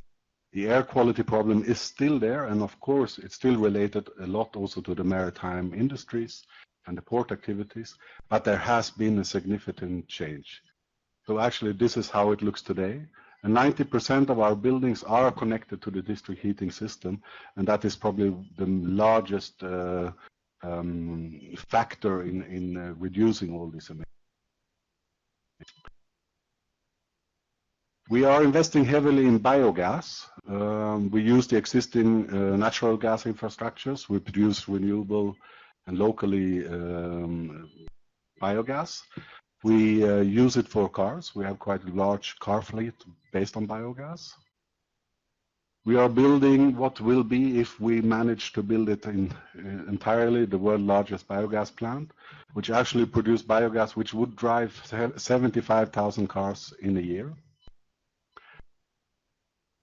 We are now investing in an infrastructure package around 3.8 billion euros, which go into public transport, to a railway tunnel, and to the links to the port.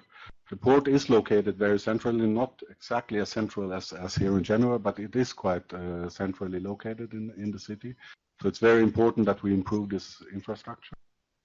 And this contains one not very popular but very important measure, a congestion tax system, which was in place the 1st of January 2013. And we actually see now that we have lowered the urban mobility need, or the cars traveling in the city center, by 20%, or 20 to 20% since the 1st of January. So it actually works, and the money goes to investments in the public transport sector.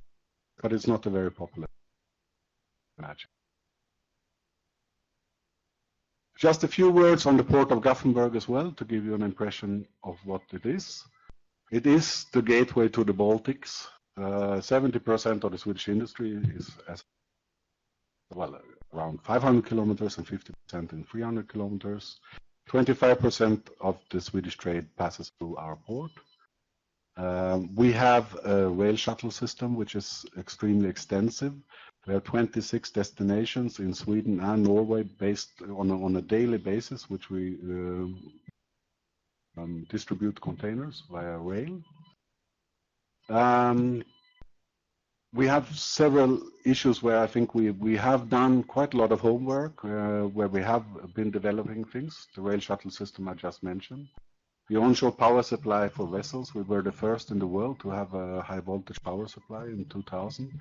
Today we have 30% of the vessels which use the onshore power supply. By end of 2013, 40% of the vessels will be connecting to the electricity grid. And the electricity is produced by windmills outside of the port. And these are areas where we would like to cooperate, where we think it's very interesting to have an exchange. And of course, one of the big things that are upcoming is LNG. LNG has been talked about a lot, and it's important for us as a city to invest in LNG. We have an investment program about 100 million euros that is going into LNG right now for sea, but also for land transport. We have quite a lot of interest, especially from the Volvo truck company, on the LNG also using for distribution of goods on road. So these are areas where we are very happy to discuss further cooperation with Genova, with Livorno, with La Spezia. Would be very interesting. We have a Smart Cities project, as the Councilor mentioned. We have a project called Celsius, which triggers 69 million euro investments in Gothenburg, London, Genova, Rotterdam, and Cologne. And it's about district heating and cooling, and we're very happy that Genova is joining us on this project. We have a project on urban planning, which is focused on the integration of activities, and these cities who are part of this step-up project are all port cities.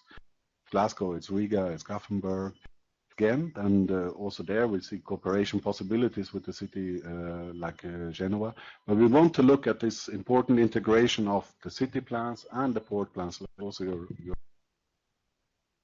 we also have a project looking at energy efficiency in buildings. So these are the partners of our projects. So we are spread quite well across Europe when we work on the Smart Cities agenda. I also want to mention the Baltic Sea Hub and Spokes project, because this is a Motorways of the Sea conference, and there are implications for the Smart Cities and Intelligent Ports agenda. You can find more information on the project website. But basically, there are two things that are interesting from this perspective. One is that we are producing a common information system between the ports. Oh, moving. Between the ports of Aarhus, Gothenburg, and Tallinn, and where we can see information if you want to come with goods, how does it look in the different ports. And there is investments going into infrastructure for the hinterland connections, which of course has to be linked to the city. When we talk about combining the Smart Cities and Intelligent Ports agenda, we're talking mainly about these things that you will see here. Sustainable development and green economy. It is to take care of the emission problems that are there. It is to foster renewable energy. It is to look at the alternatives that are out there. It is to improve the infrastructure connections. It's extremely important to make them efficient. And of course, we work on removal of bottlenecks for the port, but also as a city. Integrated planning has been mentioned. I think that's something where we can explore more. I think there's a need for exchange of best practice in the planning phase. We all have different traditions. We have all different ways of doing city planning, and combining the city planning with the port planning is a very difficult one. If we can learn from each other there, I think it would be interesting. And of course, the use of ICT for ports. Single window, we have heard a lot of good examples from the motorways this morning. But these are the points that we as a city also see as important to develop further as a city together with our. So what do we need to speed up this development? We need to show performance. We need tools to do this. We need economic incentives. One of the reasons why the onshore power supply has been a success in Sweden is that we got an exemption from the tax directive from the European Commission. So actually, we can basically give those vessels who get electricity when they come on shore, a much, much better price on electricity. So it's easier for them to justify their investment in their vessels. It's quite a successful system. We need to cooperate European, and we need to cooperate on a global. And I think the strongest message I would like to give here is the cooperation between the stakeholders. Stakeholders being local, regional, national, European authorities, be it the academia, be it the port authorities, but also the ship owners, the ship lines. We need to sit down together and work together in order to move this agenda jointly towards smart cities. I think I will stop with that. Happy to take some questions and hope you got a small impression from Gothenburg, and welcome to visit us.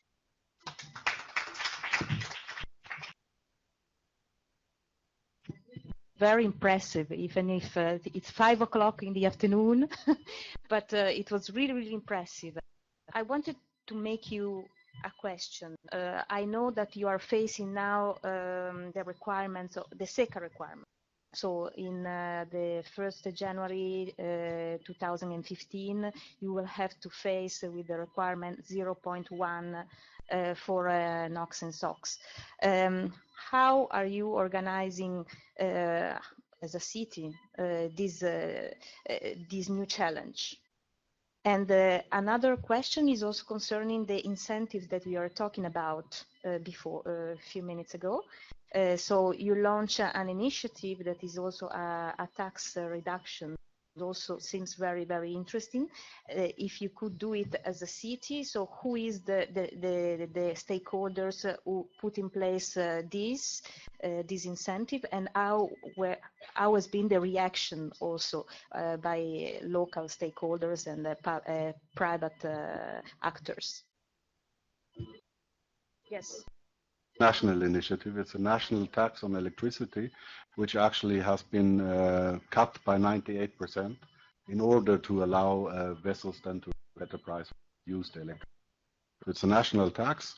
There was a lot of discussion with the European Commission to get an exemption. We got an exemption. Thank you very much. We hope this exemption will be prolonged because it has been effective. The business community has taken this on board, and that's why we can say 40% of the vessels will be connected by the end of 2013, and that's quite a good result. But it is a national initiative. On the challenge of the SECA area, of course, it's a huge challenge. My personal view is that we could have worked on this topic a bit earlier in the entire Baltic Sea. I think this is shared by the Commission.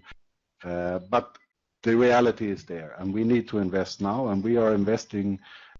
As I said, we have a program of 100 million euros for a bunkering facility for LNG in the port, but we are also investing in facilities to use methanol. So that's another way we are going. Our companies in Sweden have not been so interested in the scrubber technology. So LNG and methanol is what we're doing, and as a city, we support this. We don't support it much financially, because we don't have the means for this kind of support, but the port and the city are committed to ensure that this is happening. And the port has then launched this investment program. 2015, it will be there. And of course, we hope also there for some support from the European Commission. So I'm looking at it. I wanted to remind you that in Mediterranean area, the deadline, it will be 2020. And for this, we are working on a project called the Costa. It's the master plan of LNG for the Mediterranean area. We just had a meeting last week in Lisbon. We met all the stakeholders from Mediterranean area, so more or less 80 stakeholders from different member states of Mediterranean area, the ports of Livorno were there, Valencia, all the Spanish, the Greek, and different governments. So this is another project that is coordinated by the Ministry of Transport, Enrico Puia, and with Rina, technical and operational coordinator. Are there other questions?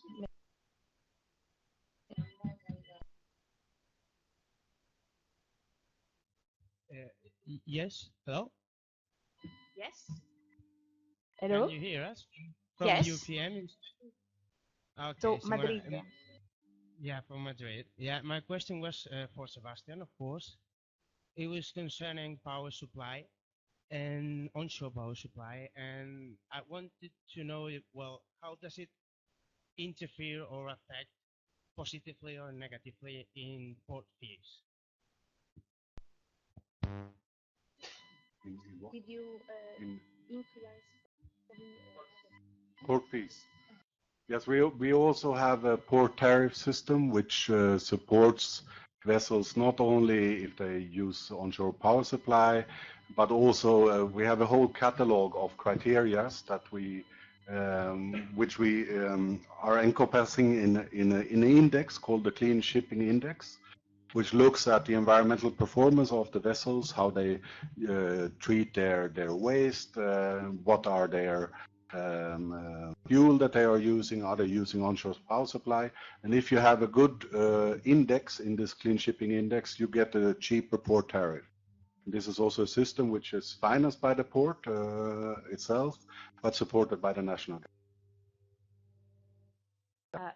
I would like to say hello to the Professor José Luis Almazaran, which is also the coordinator of our initiative, Train Most 2, and is following us in Madrid. Hello, José Luis.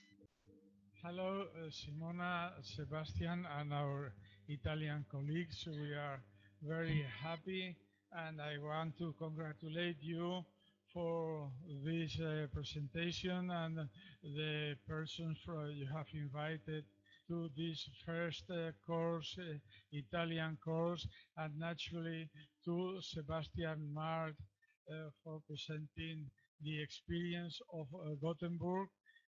We are following with enormous interest what this first day, and we will continue following you during the whole week and trying to pull together this different knowledge from different European countries with the common aim of transforming, as Sebastian said, difficulties into knowledge and being able to, through knowledge, put in value the European new jobs in the developing maritime sector.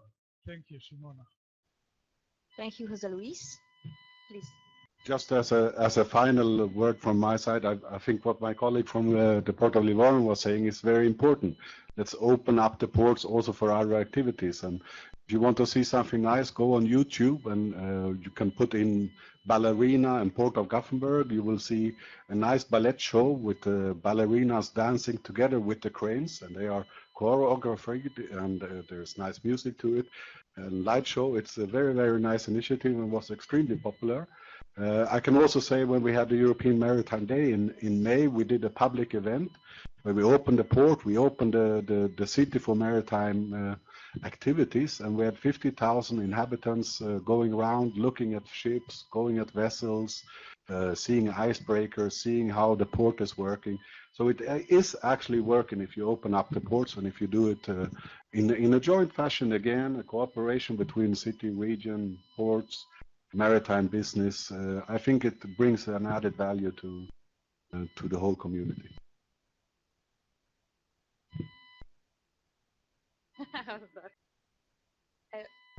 I see José Anselmo from DG Move.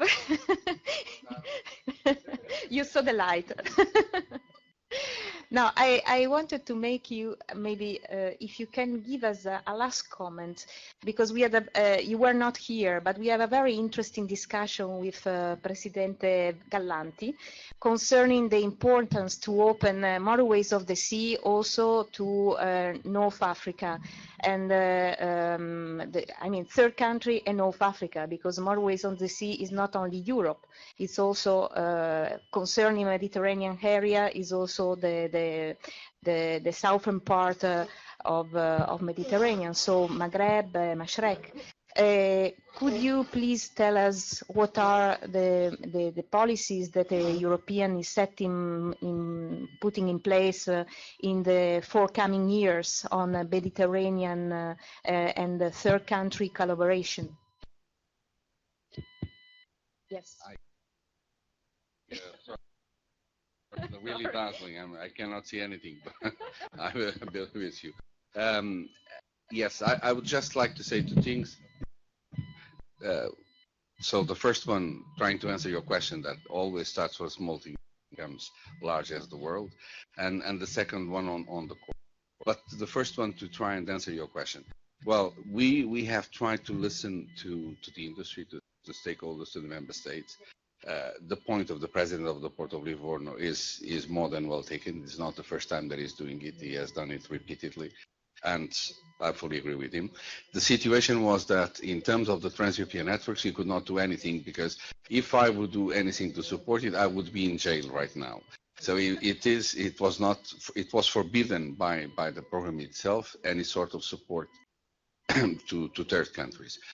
In the future, the situation will change. The only thing that will not change, and I would like to make this point, is infrastructure. We will not provide any monies to build infrastructure in a foreign port for obvious reasons, because it's very difficult. We are not building up our own competition, but we will be able to support actions of Motorways of the Sea, which will relate European ports, European industry, and with a destination in Maghreb or Mashrek. First thing. Second thing is we are trying to develop, I mentioned this briefly in the morning, a mirror image of the European core network in the Maghreb and in the Mashrek, so that we give well, a similar structure.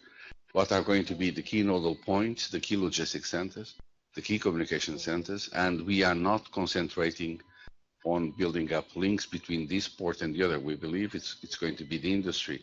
If the industry decides to choose the port of Livorno as a head port and then connect it to another port in Maghreb, it's okay with us, but it's up to the industry to select the ports they want to. We are not going to do it. What we'll concentrate on is on supporting the facilitators, and there are two facilitators that I can see now as examples. First is the single window. We need to streamline information for security reasons, but also to anticipate, to allow for these connections in terms of trade between ports in Europe and ports in the Maghreb or Mashrek. So that will be the first thing. Something like Miele extended to cover, or Morsomos extended to cover, to support this relationship between ports. That will certainly be one of our priorities. This is an horizontal action. And last, education. Well, last because for me it's most important.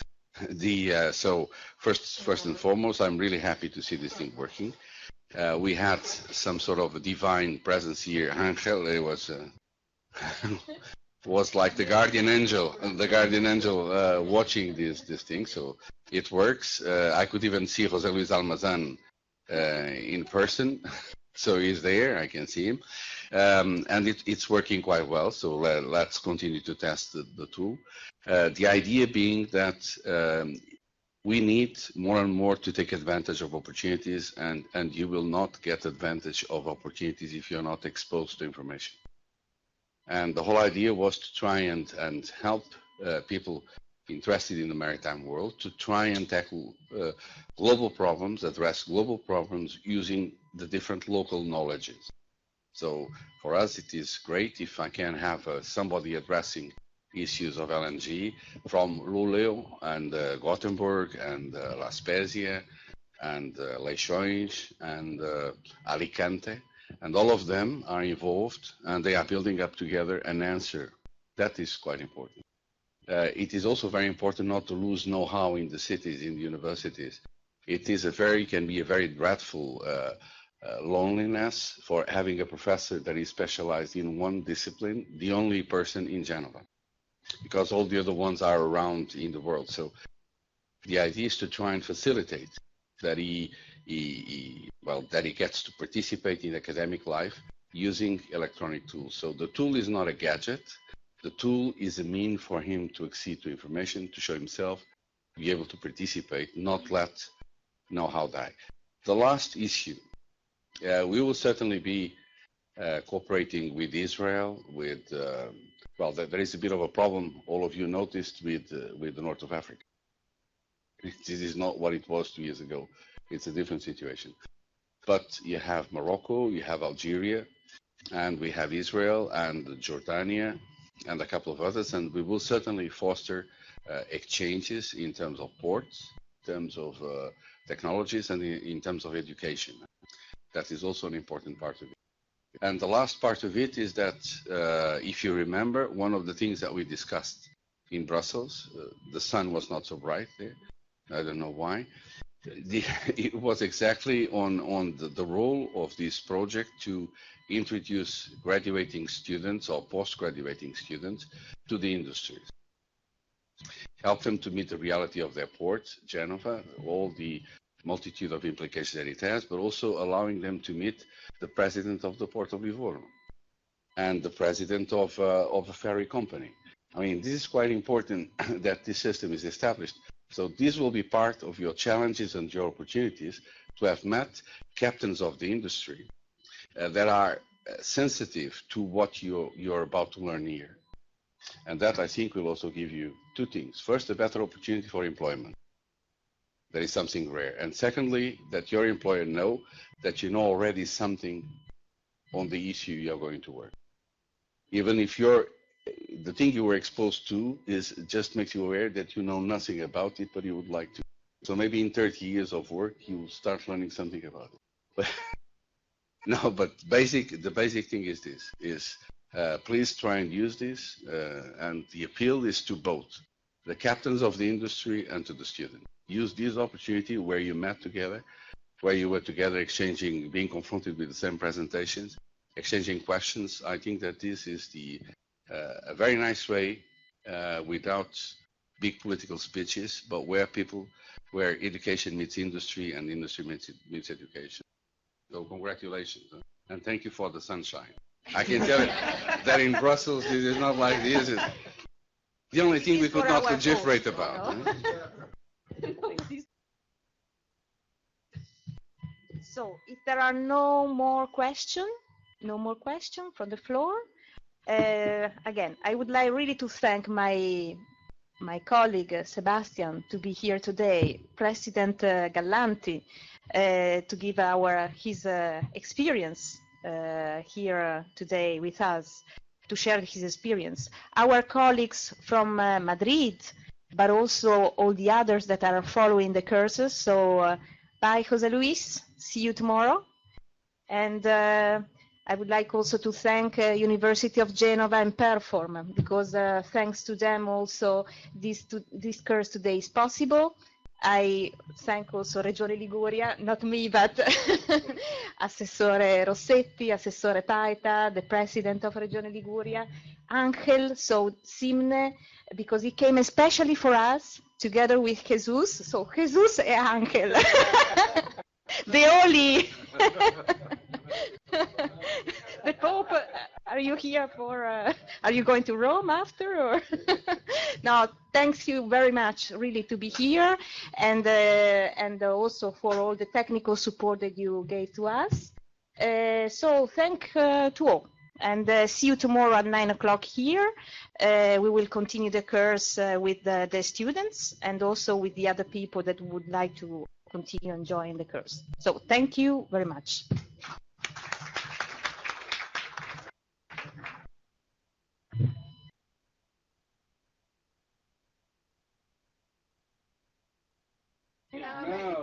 Now you're an expert. Just invited to go to Barcelona. Really? For the next pilot in